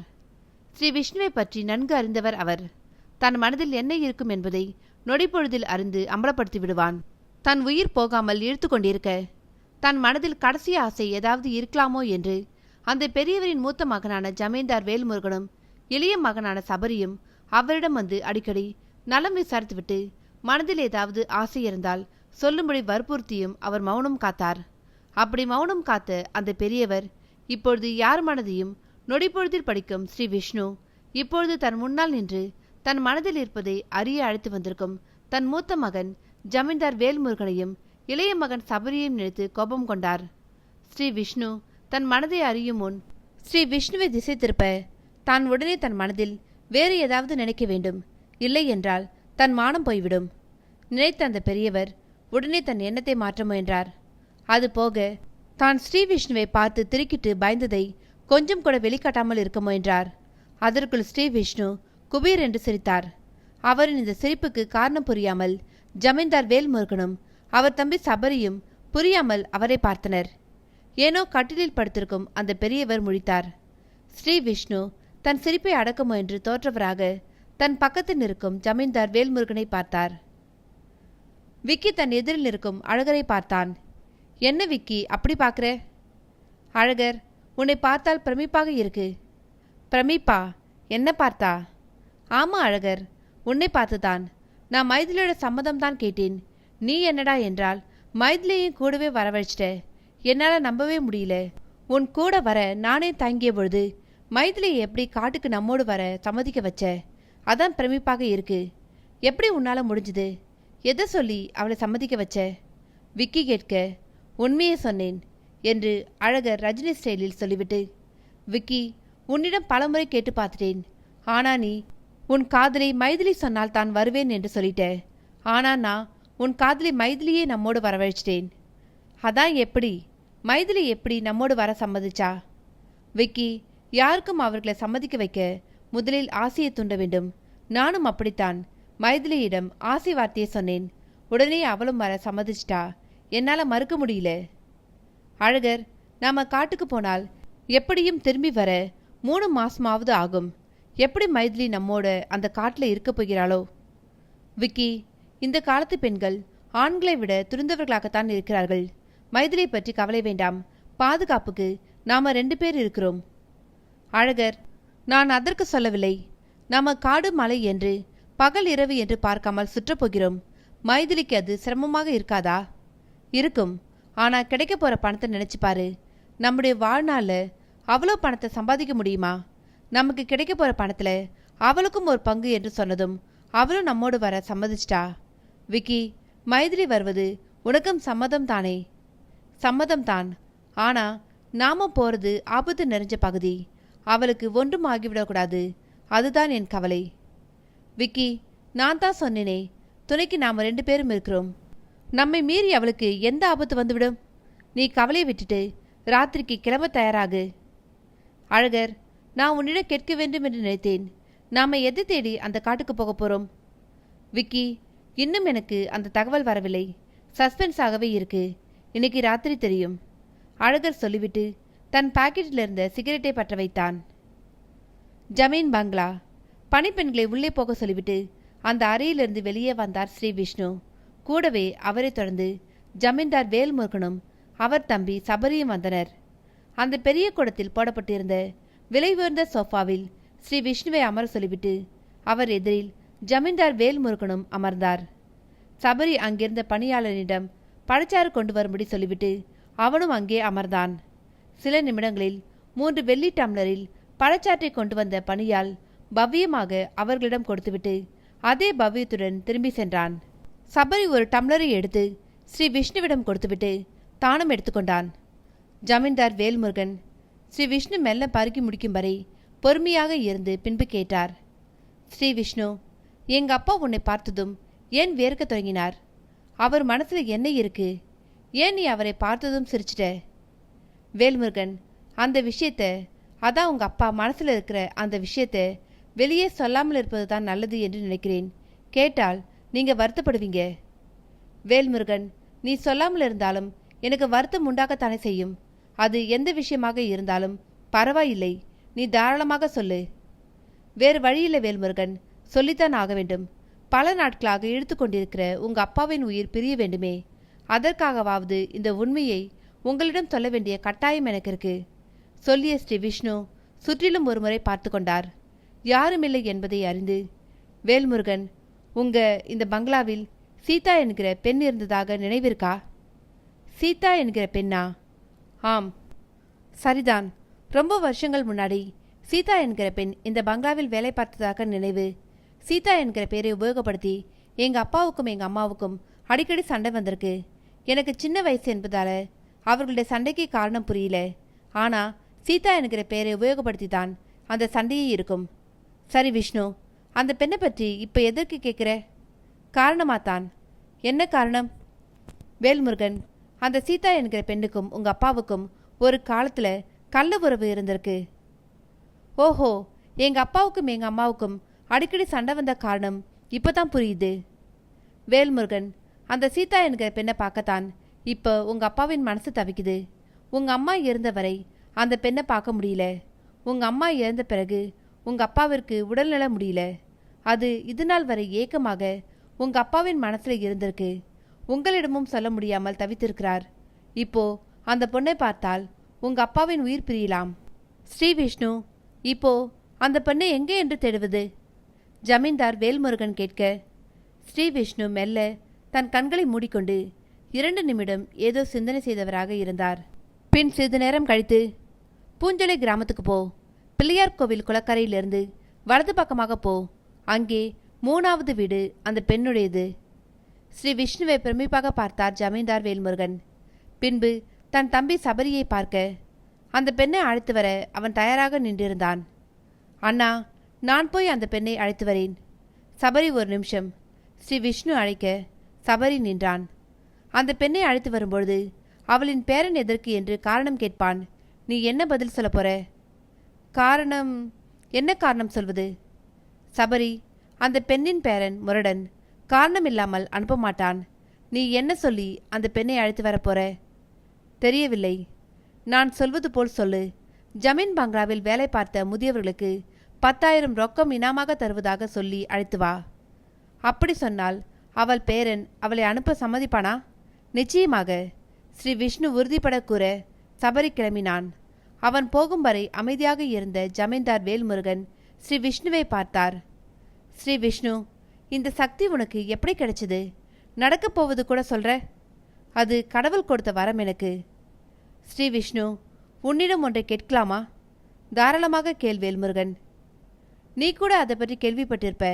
நான் என்ன சொல்ல வரேன் என்று தெரியும் தானே? காணாமல் போன சிவன் கோவிலை பற்றி கேட்கிறேன்.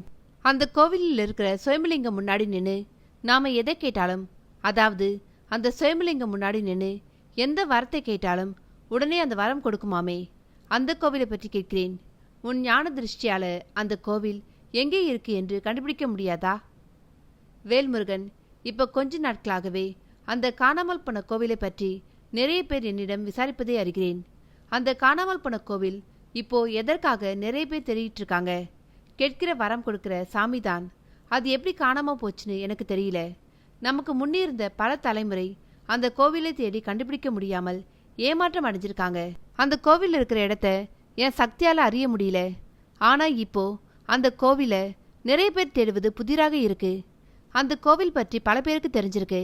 நேற்று கூட பூர்ணகலை என்கிற பெண் என் வீடு தேடி வந்து விசாரிச்சுட்டு போயிருக்கா. வேல்முருகன், அது கூடிய விரைவில் யார் கண்ணிலையாவது அகப்பட போகுது என்று என் உள் மனசு சொல்லுது. பல நூற்றாண்டுகளாக எங்கோ மண்ணுக்குள்ளே மறைந்திருக்கிற அந்த சுயம்பலிங்க சிவன் கோவில், பல பேர் இரவு பகலாக தேடிக்கிட்டு இருக்க அந்த சுயம்பலிங்க சிவன் கோவில் யார் பார்வையிலேயோ படப்போகுது. யார் அந்த அதிர்ஷ்டசாலி என்பதுதான் புதிர். ஸ்ரீ விஷ்ணு, அந்த சுயம்புலிங்கம் நிஜமா? கேட்ட வரத்தை கொடுக்குமா? அதுல சந்தேகமே வேண்டாம் வேல்முருகன். பல குறிப்புகள் அது உண்மை என்று எழுதியிருக்கு. ஸ்ரீ விஷ்ணு சொல்ல சொல்ல ஜமீன்தார் வேல்முருகன் பிரமிப்பில் ஆழ்ந்தார். பின்பு சொன்னார், ஸ்ரீ விஷ்ணு, அந்த சுயம்புலிங்கம் மட்டும் எனக்கு கிடைத்துவிட்டால் அப்புறம் இந்த நாட்டுக்கே நான் தான் ராஜா. எனக்கு கிடைக்க வழி இருக்கா? கொஞ்சம் பார்த்து சொல்லு. வேல்முருகன், நான் என்ன ஜோசியக்காரனா? இல்லை ஸ்ரீ விஷ்ணு, உனக்குத்தான் அபூர்வமான சக்தி இருக்கே, அந்த சக்தியை வச்சு சொல்லு. வேல்முருகன், எனக்கு இருக்கிற சக்தி யாருடைய மனதையும் எளிதில் அறிய முடியும். ஆனால் எதிர்காலத்தை அறியும் சக்தி எனக்கில்ல. இருந்தாலும் பல வருஷங்களாக நாம் முன்னோர்கள் தேடி தேடி அலைந்து கிடைக்காமல் போன சுயம்புலிங்கத்தை உனக்கு கிடைக்குமா என்று கேட்பது கொஞ்சம் வேடிக்கையாக இருக்கு. அப்போ அந்த சுயம்புலிங்கம் யாருக்கு கிடைக்கும்? தெரியாது. ஆனா அந்த சுயம்புலிங்கம் கூடிய விரைவில் யாருடைய கண்ணிலாவது தோன்றப்போவது மட்டும் உறுதி. யார் அந்த அதிர்ஷ்டசாலியாக இருக்கும்? இதற்கு உடனே பதில் கிடைக்காது. நிறைய பேரின் தேடுதல் வேட்டைக்கு அந்த சுயம்புலிங்கம் யாருக்கு கிடைக்கும் என்பதை காலம்தான் பதில் சொல்லும். பதில் கிடைக்குமா? விரைவில் அந்த சுயம்புலிங்க கோவில் நிச்சயம் கிடைக்கப் போகுது. அது மட்டும் நிஜம். ஸ்ரீ விஷ்ணு சொல்லிக் கொண்டிருக்கும் பொழுதே காற்றில் எங்கிருந்தோ ஒரு காகிதம் பறந்து வந்து அவரின் கால்களின் கீழே விழுந்தது. அதை எடுத்து பார்த்த ஸ்ரீ விஷ்ணு முகம் மாறினார். காரணம் புரியாமல் ஜமீன்தார் ஸ்ரீ விஷ்ணுவின் கையிலிருந்த காகிதத்தை வாங்கி படித்தார். அதில் அதில் அதற்கு வாய்ப்பில்லை. நீங்கள் சொல்வது நடக்காது. நடக்கவும் விடமாட்டேன். இப்படிக்கு சாரா என்றிருந்தது. அத்தியாயம் 5. இருட்டு. மொட்டை மாடி. சில்லென்று காற்று வீசிக்கொண்டிருந்த அந்த இரவு வேளையில் வசந்த் வானத்தில் எதையோ பார்த்து திரிகிட இளங்கோ காரணம் புரியாமல் அவனை பார்த்தான். வசந்த், என்ன ஆச்சு? ஏன் வானத்தில் பார்த்துட்டு என்னமோ மாதிரி ஆயிட்ட? இந்த குளிர்காற்றிலும் உன் முகம் இப்படி வியர்த்திருக்கு. இளங்கோ, கொஞ்ச நேரம் முன்னாடி வானத்தில் ஒரு நொடி நான் ஒரு உருவத்தை பார்த்தேன். உருவத்தையா? என்ன சொல்ற வசந்த்? யாரோட உருவத்தை பார்த்த? வானம் முழுக்க நட்சத்திரம் கூட தெரியாத அளவுக்கு மேகம் மூடியிருக்கு. இந்த நேரத்தில் உனக்கு என்ன உருவம் தெரிந்தது? ஆமா இளங்கோ, கண்ணிமைக்கிற நேரத்துக்குள்ள ஒரு உருவம் தோன்றி மறைந்தது. வசந்த், எதை சொன்னாலும் நான் நம்புறேன்னு என்கிட்ட கதை விடாத. இளங்கோ, உன்னிடம் நான் விளையாடவில்லை. நான் சொன்னது உண்மை. அப்படி இருக்காது வசந்த். ஃபோனில் தான் வேலை வெட்டி இல்லாதவங்க வானத்தில் ஏசுநாதரையோ ஆஞ்சநேயரையோ சிவனையோ வானத்தில் தெரிகிற மாதிரி கிராஃபிக்ஸ் பண்ணி ஃபேஸ்புக்லேயும் வாட்ஸ்அப்லேயும் அனுப்புகிறான். நான் அதையே நம்புவதில்லை. நீ சொல்வதை நான் எப்படி நம்புவது? நீ நம்பவில்லை என்றாலும் பரவாயில்லை. நான் பொய் சொல்றேன்னு மட்டும் சொல்லாதே. ஒரு மின்னல் போல அந்த வானத்தில் ஒரு உருவம் நொடி நேரத்தில் தெரிஞ்சு மறைஞ்சது நிஜம். சரி வசந்த், அந்த உருவம் யார்?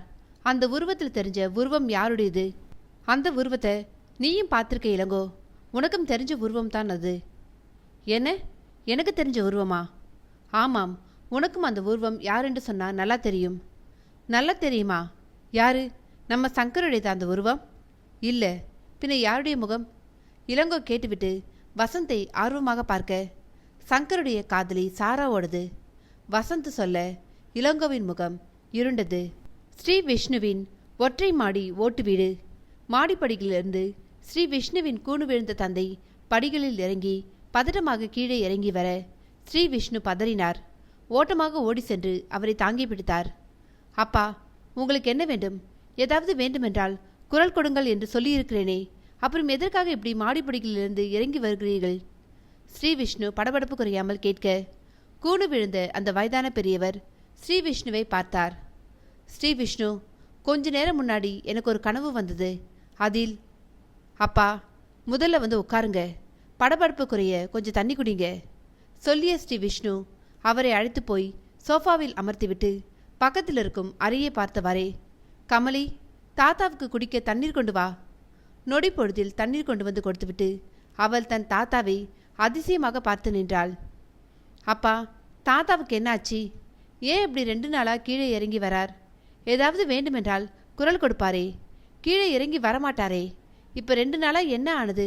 படிகளில் இறங்கும்பொழுது கால் தவறி ஏதாவது விபத்து நேர்ந்தால்? கமலி, நானும் அதை தான் உன் தாத்தாவுக்கு சொல்லிக்கிட்டு இருக்கேன். இந்த வயதான காலத்தில் ஒரு இடத்துல படுத்துக்கிட்டு இருக்காம இப்படி மாடிப்படிகள் நீங்கள் இறங்கி வருவது எனக்கு பயத்தை கொடுக்குது. இனிமே இப்படி கீழே வராதீங்க. என்னிடம் பேச வேண்டுமென்றால் என்னை அழையுங்கள். நானே மேலே வரேன். சரிப்பா, என்னமோ கனவு என்று சொல்லிக்கிட்டு இருந்தீங்களே, என்ன அது? இப்போ சொல்லுங்க. ஸ்ரீ விஷ்ணு சொல்ல சொல்ல கமலி ஏதோ விஷயம் இருக்கிறது என்று அவளும் ஆர்வமானாள். ஸ்ரீ விஷ்ணுவின் கூணு விழுந்த அந்த வயதான தந்தை மெல்ல சொல்ல ஆரம்பித்தார். கமலி அதிர்ச்சியின் உச்சிக்கே சென்றாள். ஸ்ரீ விஷ்ணு நம்ப முடியாமல் தன் தந்தையை பார்த்து கேட்டார். அப்பா, நீங்கள் என்ன சொல்கிறீங்க? ஆமாம் ஸ்ரீ விஷ்ணு, அந்த காணாமல் போன கோவிலை பற்றியும் அதில் இருக்கும் சுயம்பலிங்க பற்றியும் கனவு எனக்கு ஏனோ மறுபடியும் தொடர்ந்து வருது. இன்னைக்கு காலையில் கூட ஒரு கனவு. அது கனவு போலவே தெரியல, கிட்டத்தட்ட நிஜம் போலவே இருந்தது. ஆமாம் விஷ்ணு, அந்த கனவு பற்றி சொல்கிறேன் கேளு. அது ஒரு ராத்திரி நேரம். நான் நன்றாக தூங்கிக்கிட்டு இருக்கேன். அப்போ வெளியே திடீரென்று இடிமின்னலோடு மழை. அதில் திறந்திருக்கிற ஜன்னல்கள் ரெண்டும் படபடவென காற்றில் அடிச்சுக்குது. நான் எழுந்து சென்று அந்த திறந்திருக்கிற ஜன்னல்களை மூட செல்கிறேன். அந்த ஜன்னலை மூடும் நேரம் வெளியே கொட்டும் அந்த மழையில் ஜன்னலுக்கு வெளியே ஒரே இருட்டு. அந்த இருட்டில் ஒரு உருவம். ஸ்ரீ விஷ்ணு, அது மனித உருவம் இல்லை, வேற என்ன உருவம் அப்பா? ஸ்ரீ விஷ்ணு ஆர்வமாக கேட்க, அதே நேரம் கமலியும் மிக ஆர்வமானாள். ஆமாம் தாத்தா, சீக்கிரம் சொல்லுங்க, ஆர்வம் தாங்கவில்லை. சொல்றேன் கமலி. அந்த கனவுல வந்த உருவம் நாகம், 5 தலை நாகம். அது கனவுதான் என்றாலும் அதை பார்த்ததும் நான் பார்த்து மிரண்டுட்டேன். ஆனா அது 5 தலை நாகம் என்பதால சினிமாவில் வருவது போல பிரமாண்டமாகவோ ரொம்ப பெருசாகவும் இல்லை, சின்னதாக ஒரு 2 அடியில் இருந்தது அந்த 5 தலை நாகம். அதோட உடல் முழுக்க தங்கம் போல் ஜொலித்து கொண்டிருந்தது. அதன் கண்களில் தெய்வீக அம்சம். அப்பா, நீங்கள் அந்த காணாமல் போன கோவிலை பற்றி நினச்சிக்கிட்டு இருக்கதால உங்களுக்கு அந்த சுயம்பலிங்கம் கோவில் தொடர்ந்து கனவு போல வந்துட்டுருக்கு. 5 தலை நாகம் என்றாலே பெருசா பிரமாண்டமாக இருக்கும். நீங்கள் கனவுல பார்த்ததாக சொல்வது 2 அடியில் நாகம் என்றால், அதுவும் 5 தலை நாகம் என்றால் நம்பும்படியாகவா இருக்கு? நீங்கள் அதே நினச்சிட்டு இருக்காம போய் ஓய்வெடுங்க. ஸ்ரீ விஷ்ணு, நான் சொல்வதை காது கொடுத்து கேளு. அந்த 5 தலை நாகம்தான் அந்த லிங்கத்தை, அந்த சுயம்பலிங்கத்தை குடை போல இருந்து காவல் காக்குது போல. எல்லா லிங்கமும் பெருசா இருப்பதில்ல. 2 அடியில் இருந்த அந்த 5 தலை நாகத்தை பார்த்தப்ப அந்த சுயம்பலிங்கம் பெருசாகவோ பிரமாண்டமாகவோ இருக்காது, சின்னதாக கையில் அடக்கமாக கூட, அதாவது விளையாட்டு பந்து அளவில் கூட இருக்க வாய்ப்பு இருக்கு. அதற்குள் அங்கே நின்றிருக்கும் கமலி ஆர்வம் தாங்காமல், சரி தாத்தா, கனவு பற்றி சொல்லுங்க, அதுக்கப்புறம் என்ன ஆச்சு? கமலி, அதுக்கப்புறம் அந்த கனவு கலைந்து விட்டது. தாத்தா, என்ன தாத்தா அப்படி சொல்லிட்டீங்க? ரொம்ப ஆர்வமாக இருந்தது.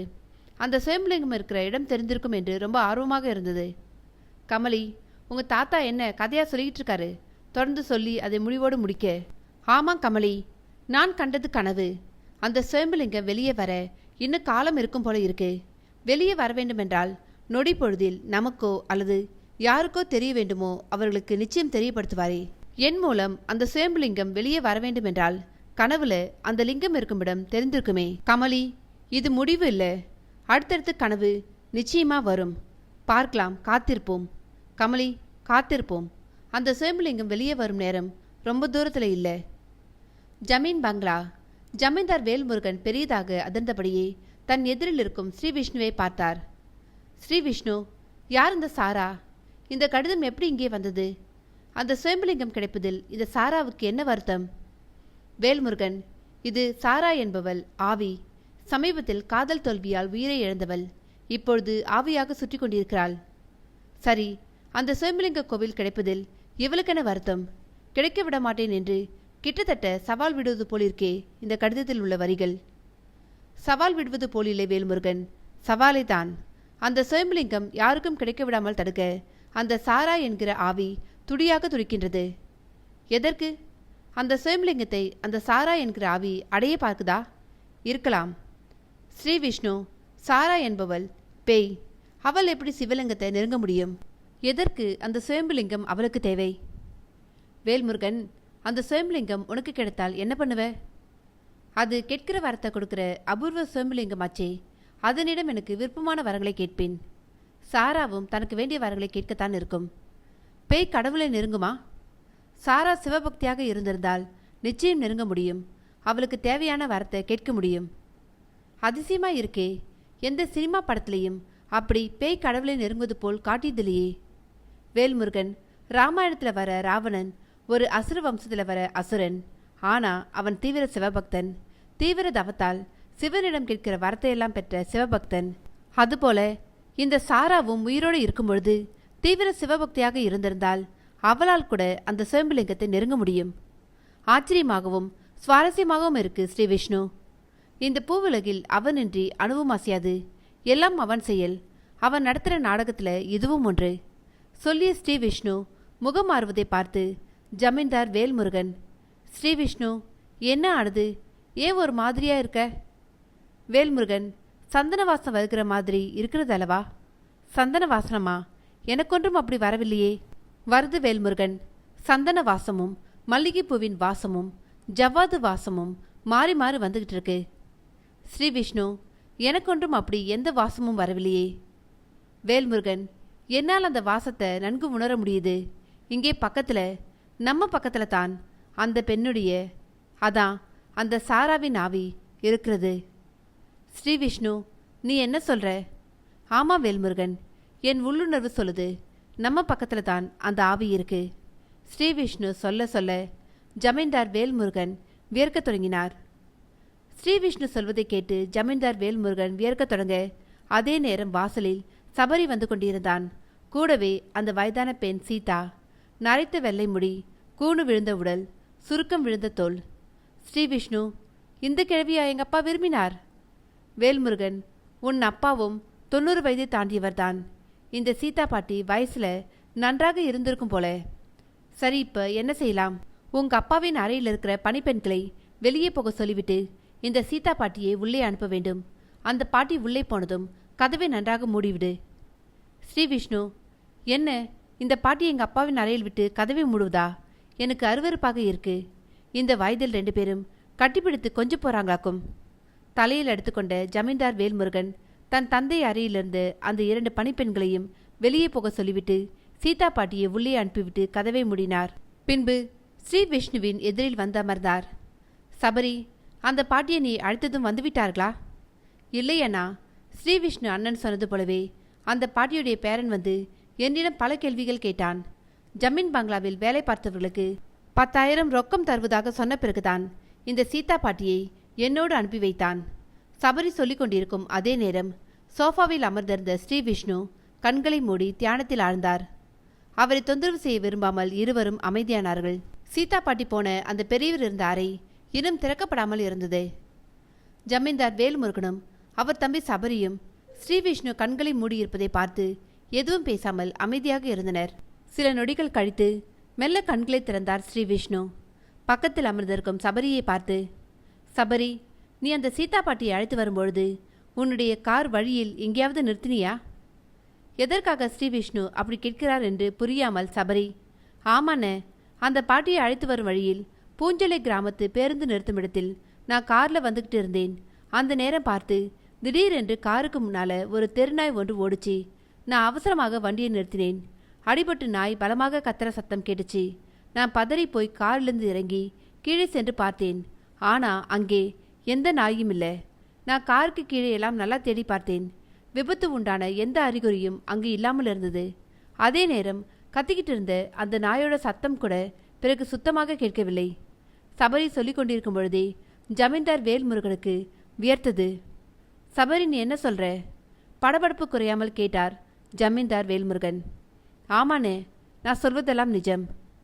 ஆமாம் வேல்முருகன், உன் தம்பி சபரி சொல்வதெல்லாம் நிஜம். அதுதான் நடந்திருக்கு. வேல்முருகன், உன்னிடம் ஒரு கேள்வி கேட்கப் போறேன். சரியாக பதில் சொல்.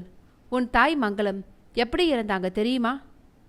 ஸ்ரீ விஷ்ணு, அதையே இப்போ கேட்குற? வேல்முருகன், காரணமாத்தான், சொல்லு. எங்கள் அம்மா மங்களம் எப்படி இறந்தாங்க என்று ஊருக்கே தெரியுமே.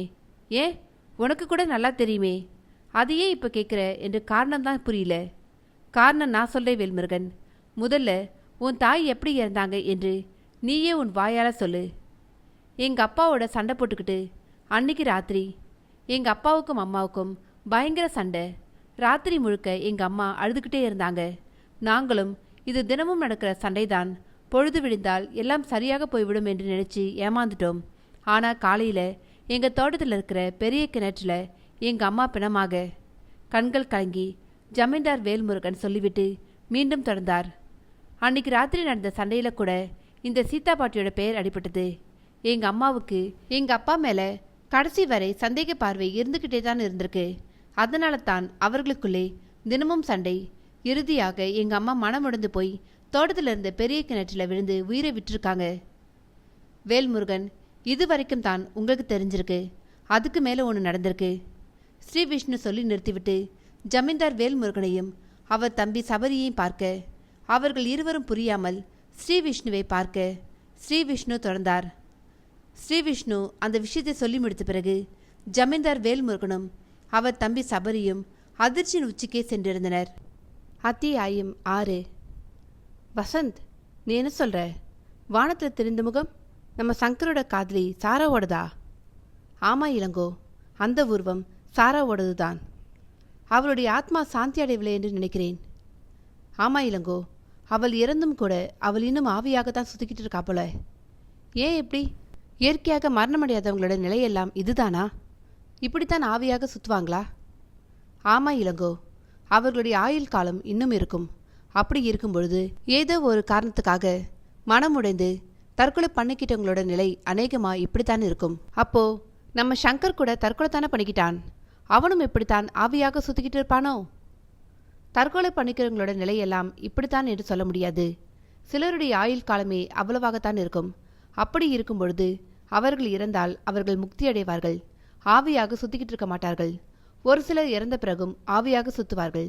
இன்னும் சிலர் மறுபிறவி எடுத்து பிறப்பவர்களும் உண்டு. என்ன, மறுபிறவி எடுத்து மீண்டும் பிறப்பார்களா? சினிமாவில் வருவது போலவா? ஆமா இளங்கோ, நிஜம்தான் சினிமாவாக எடுக்கிறார்கள். நிஜத்தில் நடந்த ஒரு சம்பவத்தை சொல்ற கேளு. 1970 பர்மாவில் ஒரு லாரி டிரைவர் தன் அழகான மனைவியோடு வசித்து வந்தார். அவர் லாரியில் சரக்கு எடுத்துக்கிட்டு பல ஊர்களுக்கு போய் வருவார். அப்படி போய் வரும்பொழுது அவருக்கும் மற்றொரு பெண்ணுக்கும் பழக்கம் ஏற்பட்டு தப்பான தொடர்பும் ஆயிடுச்சு. இது பல நாள் தொடர்ந்திருக்கு. ஒரு நாள் அவன் மனைவிக்கு இந்த விஷயம் தெரிய வரும்பொழுது துக்கம் தாங்காமல் அவள் எதையோ குடித்து தன் உயிரை விட்டு விடுகிறாள். இவனும் அந்த சம்பவத்தை மறந்துட்டு தன் காதலியோடு வாழ்ந்துக்கிட்டு வருகிறான். அப்படி ஒரு நாள் ராத்திரி தன் காதலிக்கு வீட்டுக்கு போற வழியில மர்ம நபர்கள் 3 பேர் சேர்ந்து அவனை கொடூரமான முறையில் கொலை செய்து விடுகிறார்கள். எப்படி தெரியுமா? ஒருவன் அருவாவால வெட்டுகிறான். அதை தடுக்கும் இவனின் கைவிரல்கள் துண்டாகி கீழே விடுகிறது. இன்னொருவன் கத்தியால் அவன் வயிற்றில் குத்துகிறான். மற்றொருவன் இவன் தலையை சீவி விடுகிறான். அவன் தலை தூர போய் விழுகிறது. இவன் கொஞ்ச நேரம் துடிதுடித்து தன் உயிரை விடுகிறான். சில நாட்கள்ல அதே ஊர்ல இருக்கிற அந்த லாரி டிரைவருடைய நண்பனுக்கு ஒரு பெண் குழந்தை பிறக்கிறது. அதன் கைவிரல்கள் துண்டானது போல பாதி விரல்கள் இல்லாமல் இருக்கு. அதன் வயிற்றில் கத்தியில் குத்தியதற்கான வடு, கழுத்தில் எதையோ போட்டு இறுக்கியதற்கான அடையாளம், அதாவது போன ஜென்மத்தில் வெட்டப்பட்ட தலை, அது ஒட்டி கொண்டிருப்பதற்கான அடையாளம். அது அந்த குழந்தை வளர்கிறது. அந்த குழந்தை பள்ளிக்கு போகிற வயசு வருகிறது. அப்போ அந்த குழந்தை பள்ளிக்கு போகிற அதே வழியில்தான் அந்த லாரி டிரைவரை கொன்று போட்ட இடம் வருகிறது. அந்த குழந்தைக்கு கொஞ்சம் கொஞ்சமாக பழைய ஞாபகம் வர ஒரு நாள் தன் கூட பிறந்த அண்ணனிடம் போன ஜென்மத்தில் நடந்த விஷயங்களை சொல்லுது. அவனும் அதை தன் தந்தையிடம் கூற அவனுக்கு அப்பொழுதுதான் விஷயம் புரிகிறது. அந்த குட்டி பெண் காட்டிய அதே இடத்தில்தான் தன் நண்பன் லாரி டிரைவரை கொன்று போட்ட இடம். இந்த குட்டி பெண் சரியாக சொல்வதை பார்த்து உன்னை யார் கொன்றது என்று கேட்க அவனுடைய மாமியார், அதாவது தற்கொலை செய்து கொண்ட லாரி டிரைவருடைய மனைவியின் தாய்தான் கூலியாட்களை வைத்து கொன்ற விஷயம் தெரிய வருகிறது. இப்படி இன்னும் நிறைய விஷயங்களை சொல்லிக்கொண்டே போகலாம். அந்த லாரி டிரைவர் இறந்து பெண் குழந்தையாக மறுஜென்மம் எடுத்திருந்தாலும் அவன் கொல்லப்பட்ட இடத்தை பார்க்கும் பொழுதெல்லாம் அந்த குழந்தைக்கு பயம் உண்டானதாம். கத்தியையும் அருவாளையும் பார்க்கும் பொழுது அவள் உடம்பு நடுங்குமாம். இப்படி அதிசயங்கள் பல இருக்கு. இறந்து விட்டால் மட்டும் அவர்கள் கதை முடிந்து விடாது. அதற்கு மேலே ஒரு வாழ்க்கை இருக்கு. அப்படித்தான் சாராவும் இப்போ ஆவியாக சுத்திக்கிட்டு இருக்காள். அவளுடைய லட்சியம் ஏதாவது இருந்தால் கூட, அதாவது உயிர் வாழும்பொழுது எதன் மீதாவது ஆசைப்பட்டு அது நிறைவேறாமல் போனால் இப்படி கூட ஆவியாக அலைய அதிக வாய்ப்பு இருக்கு. சரி வசந்த், அந்த சாரா இப்போ எதற்காக அலைகிறாள்? அவளுடைய தேடல் என்ன? அவள் உயிருக்கு உயிராக காதலித்த சங்கரா அவன்தான் இறந்து விட்டானே. அவன் இறந்த விஷயம் ஆவியாக இருக்கிற சாராவுக்கு தெரியாதா? நிச்சயம் தெரிந்திருக்கும் இளங்கோ. ஆனால் அவளின் தேடல் அதுவாக இருக்காது. வேறு ஏதோ ஒன்று மீது அவள் ஆசைப்பட்டிருக்கிறாள்.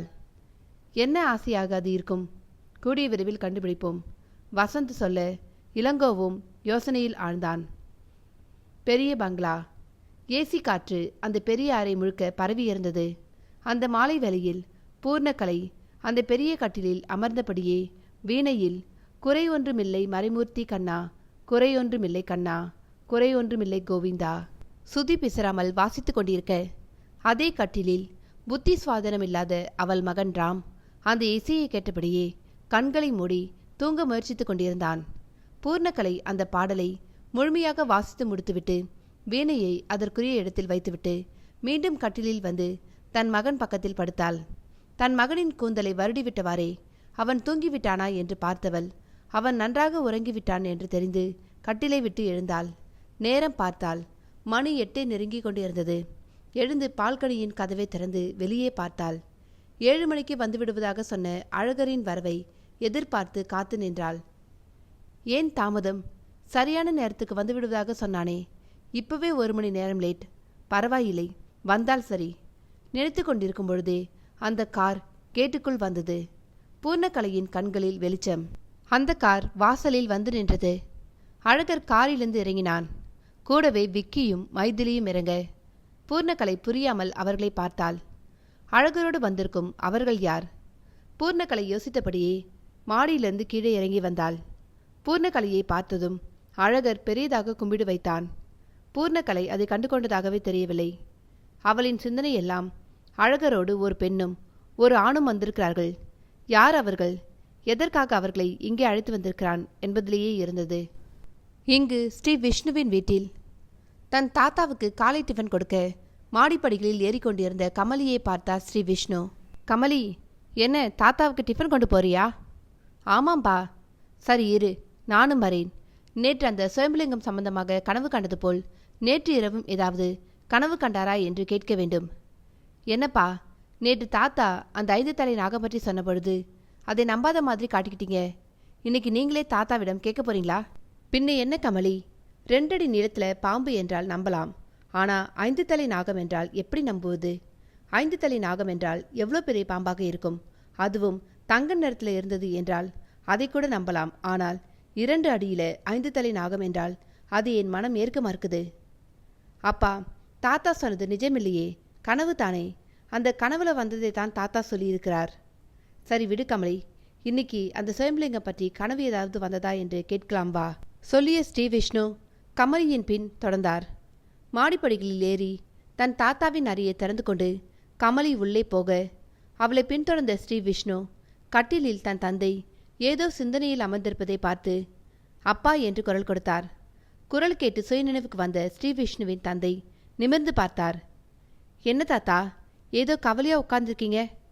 கொண்டு வந்த டிஃபனை டேபிள் மேல் வைத்தபடியே கமலி கேட்க, கவலையெல்லாம் ஒன்றுமில்லை கமலி, எதையோ சிந்தனை செய்தபடியே உட்கார்ந்திருந்தேன். என்னப்பா சிந்தனை? மறுபடியும் கனவு ஏதாவது? கனவுதான் ஸ்ரீ விஷ்ணு, அந்த கனவை பற்றி தான் சிந்தனையில் இருந்தேன். சொல்லுங்க தாத்தா, மீண்டும் அந்த 5 தலை நாகம் கனவில் வந்ததா? அந்த சுயம்பலிங்கம் இருக்குமிடம் தெரிந்ததா? இல்லை கமலி, இது வேற. வேறையா? ஆமா கமலி, இது நேற்று கண்ட கனவு மாதிரி இல்லை. இது கொஞ்சம் வித்தியாசமாக இருந்தது. வித்தியாசமாகவா? சொல்லுங்க தாத்தா. இல்லை கமலி, வேண்டாம். சொன்னால் உன் அப்பன் அதை நம்ப மாட்டான். அப்படி ஒரு கனவு. ஐயோ சொல்லுங்க தாத்தா, ஆர்வமாக இருக்கு. கமலி ஆர்வமாக கேட்க ஸ்ரீ விஷ்ணுவும், அப்பா நான் ஒன்றும் சொல்ல மாட்டேன். சரி, நீங்கள் என்ன கனவு கண்டீங்களோ அதை சொல்லுங்க. ஆமாம் தாத்தா, அப்பாவே சொல்லிட்டாரு, நீங்கள் சொல்லுங்க. கமலியும் ஸ்ரீ விஷ்ணுவும் வற்புறுத்த அந்த பெரியவர் மெல்ல அதை சொல்லத் தொடங்கினார். அந்த பெரியவர் சொன்னதை கேட்டு கமலி ஆச்சரியமாக தன் தாத்தாவை பார்த்தாள். தாத்தா, நீங்கள் என்ன சொல்றீங்க? ஆமாம் கமலி, நான் நேற்று கண்ட கனவை தான் சொன்னேன். அந்த கனவுல நான் இளமையாக 20 வயது வாலிபனாக ஒரு வீட்டுக்கு பெண்ணு பார்க்க போறேன். என்ன, நீங்கள் பொண்ணு பார்க்க போறீங்களா? ஆமாம் கமலி, அந்த கனவுல அப்படி. சரி தாத்தா, மேலே சொல்லுங்க. கமலி, நான் பொண்ணு பார்க்க ஒரு வீட்டுக்கு போகிறேன். போனால் அங்கே பொண்ணு வர சொல்கிறாங்க. அந்த பொண்ணு நல்லா பட்டு சேலை கட்டிக்கிட்டு தலை குனிந்தபடியே வருது. நான் நிமிர்ந்து அந்த பொண்ணை பார்க்குறேன். ஆனால் அந்த பெண்ணோட முகம் சரியாக தெரியல. அந்த முகம் மட்டும் மங்களாக தெரியுது. கொண்டு வந்த காஃபியை எனக்கு கொடுக்குறாள். நானும் அதை வாங்குற நேரம். அப்புறம் என்னாச்சு தாத்தா? அவள் நீட்டிய காஃபியை நான் வாங்குற நேரம் அவள் நீட்டிய காப்பி கை தவறி கீழே விழுது. தூங்கிக்கிட்டு இருந்த நான் திருக்கிட்டு எழுறேன். அவ்வளோதான் கனவு. அப்பா, தாத்தா தன் கனவை பற்றி சொன்னதை கேட்டிங்களா? கேட்டேன் கமலி. எனக்கு என்ன சொல்வதென்று தெரியவில்லை. அப்பா, தாத்தாவுக்கு இந்த மாதிரி இளமையாக 20 வயது வாலிபனாக இருப்பது போல் ஏன் கனவு வந்தது யோசித்தீர்களா? இல்லை கமலி. ஏன் கேட்குற? அப்பா, அந்த சுயம்புலிங்கம் நிச்சயம் தாத்தாவுக்கு கிடைக்கப் போகுது. கமலி, எதை வச்சு அப்படி சொல்கிற? புரியாமல் ஸ்ரீ விஷ்ணு கேட்க, ஆமாப்பா, நிச்சயம் நம்ம தாத்தாவுக்கு இத்தனை வருடங்களாக மறைந்திருக்கிற அந்த சுயம்புலிங்கம் கிடைக்கத்தான் போகுது. எப்படி என்று கேட்கிறீர்களா? தாத்தாவோட கனவுல எப்படி 20 வயது வாலிபனாக மாறினாரு, அவருக்கு அந்த லிங்கம் கிடைக்க போகுது. அந்த சுயம்புலிங்கத்திடம் தாத்தா இளமையாக இருக்க வரம் கேட்க போறாரு. அப்படி கேட்டு அந்த சுயம்புலிங்கத்திடமிருந்து அந்த வரம் பெற போறாரு. அதுதான் முன்கூட்டியே நம்ம தாத்தாவுக்கு இப்படி ஒரு கனவு வந்திருக்கு. கமலி சொல்லி கொண்டிருக்கும் பொழுதே அந்த பெரியவர் அவசரமாக அதை மறுத்தார். இல்லை கமலி, எனக்கு அப்படி ஒரு ஆசை இல்லை. சாக போற கிழவனுக்கு எதுக்கு அப்படி ஒரு ஆசை? இல்லை தாத்தா, உங்க மனசுல அப்படி ஒரு ஆசை இருந்திருக்கிறது. அதான் அப்படி கனவு ரூபத்துல உங்களுக்கு வந்திருக்கு. கமலி, முதல் முறையாக என்னுடைய நரத்த முடியை பார்க்கும் பொழுது எப்பொழுதும் இளமையாகவே இருக்கக்கூடாதா என்று ஆசை எழுந்தது நிஜம்தான். ஆனா இப்போ அப்படி இல்லை. அந்த சுயம்புலிங்கம் இத்தனை வருடங்கள் எங்கோ மறைந்திருக்கிற அந்த லிங்கம் வெளியே வர வேண்டும். கஷ்டத்தில் இருக்கிற மக்களுக்கு நினைச்ச நல்ல வரங்களை கொடுக்க வேண்டும். இந்த பூமியே அமைதியாக, எல்லோரும் சந்தோஷமாக, கவலை இல்லாமல் இருக்க வேண்டும். அதுதான் என்னுடைய ஆசை. மற்றபடி சுயநலமாக எனக்கு எந்த ஆசையும் இல்லை. அவர் சொல்லி முடிக்க, முதல்ல மறைந்திருக்கிற அந்த சுயம்புலிங்கம் கிடைக்கட்டும், அப்புறம் பார்க்கலாம் சொல்லிய ஸ்ரீ விஷ்ணு அந்த அறையை விட்டு வெளியே வந்தார். அந்த சுயம்புலிங்கம் எங்கே மறைந்திருக்கு, யாருக்கு கிடைக்கும் என்று தன்னுள் இருந்த கேள்விக்கு விடையை தேடியபடியே படியிறங்கினார். ஸ்ரீ விஷ்ணு சொல்வதை கேட்டு ஜமீன்தார் வேல்முருகனும் அவர் தம்பி சபரியும் பெரியதாக அதிர்ந்தனர். ஸ்ரீ விஷ்ணு, நீ என்ன சொல்ற? அதிர்ச்சி குறையாமல் கேட்டார் ஜமீன்தார் வேல்முருகன். ஆமாம் வேல்முருகன், நான் சொல்வது நிஜம். உங்க அம்மா மங்களம் இன்னும் இறக்கவில்லை, உயிரோடு தான் இருக்காங்க. ஸ்ரீ விஷ்ணு, எங்க அம்மா இறந்து 2 வருஷம் ஆகிறதே. அவர் இறந்த விஷயம் ஊருக்கே தெரியுமே. நீ கூட அவர் இறுதி ஊர்வலத்துக்கு வந்திருந்தியே. அவரோட உடலை எங்க தோப்புக்குள்ள தானே புதைச்சோம். அப்புறம் எப்படி? ஆவியாக? ஆமாம் வேல்முருகன், உங்க அம்மாவின் உடலை விட்டு உயிர் பிரிந்திருந்தாலும் இந்த ஜமீனை விட்டு அவருடைய ஆவி போகவில்லை. இந்த ஜமீனை சுற்றி கிட்டத்தட்ட காவல் காப்பது போல் அவருடைய ஆவி சுத்திக்கிட்டு தான் இருக்கு. எதற்கு ஸ்ரீ விஷ்ணு? அவர் ஆத்மா சாந்தி அடைய அவருக்கு செய்ய வேண்டிய கடமைகளை ஒன்றுவிடாமல் செய்துவிட்டோமே. அப்படி இருந்தும் அவர் ஆவி இந்த ஜமீனை சுற்றி வருகிறதா? இத்தனை நாள் இது தெரியாம போச்சே. எதற்கு என் தாயோட உயிர் எங்கே சுத்திக்கிட்டு இருக்கு? ஒருவேளை இந்த ஜமீன் மீது உள்ள ஆசையா? கிட்டத்தட்ட 2000 ஏக்கருக்கு மேல் இந்த ஜமீன், 100க்கு மேல் நிரந்தர வேலையாட்கள் ராணி போல் இந்த ஜமீனை நிர்வகிச்சாங்க. அப்படி ராணி போல் வாழ்ந்தவங்க அதான் உயிர் பிரிந்ததும் அவங்களுடைய ஆவி மோட்சம் அடையாம இப்படி சுத்திக்கிட்டு இருக்கோ? அது காரணம் இல்லை வேல்முருகன், வேற ஒரு காரணம் இருக்கு. வேற காரணமா? என்ன காரணம் அண்ணா? பக்கத்தில் நின்ற சபரி புரியாமல் கேட்க, உங்க அப்பா மேலிருந்த நம்பகத்தன்மை, வயசுல உங்க அப்பா செய்த லீலைகள், உங்க அம்மா கிணற்றில் விழுந்து தன்னோட உயிரை விட்டிருந்தாலும் ஆவியாக தொடர்ந்து உங்க அப்பாவை கண்காணிச்சிட்டு இருந்திருக்காங்க. ஆமா வேல்முருகன், உங்க அம்மா உயிரோடு இருந்தவரை உங்க அப்பா மேல எப்படி சந்தேக பார்வை இருந்ததோ, அவர் உயிர் போன பிறகும் கூட உங்க அப்பா மேல ஏற்பட்ட சந்தேகம் போகாமல் அப்படியே தான் இருக்கு. அதனாலே உங்க அம்மாவின் ஆவி இந்த ஜமீனை விட்டு போகாமல் இங்கே சுத்திக்கிட்டு இருக்கு. இப்போ உள்ளே உங்க அப்பாவின் அறைக்கு உள்ளே இருப்பது கூட சீதா பாட்டி இல்லை. சீதா பாட்டியோட உடம்புல புகுந்திருக்கிற உங்க அம்மாவின் ஆவி.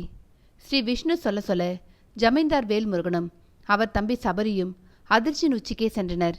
சரி ஸ்ரீ விஷ்ணு, இது கேட்கக்கூடாத கேள்விதான். இருந்தாலும் வேறு வழி இல்லை. இப்போ எங்க அப்பா அவரோட அறையில என்ன பண்ணிட்டு இருக்கார்?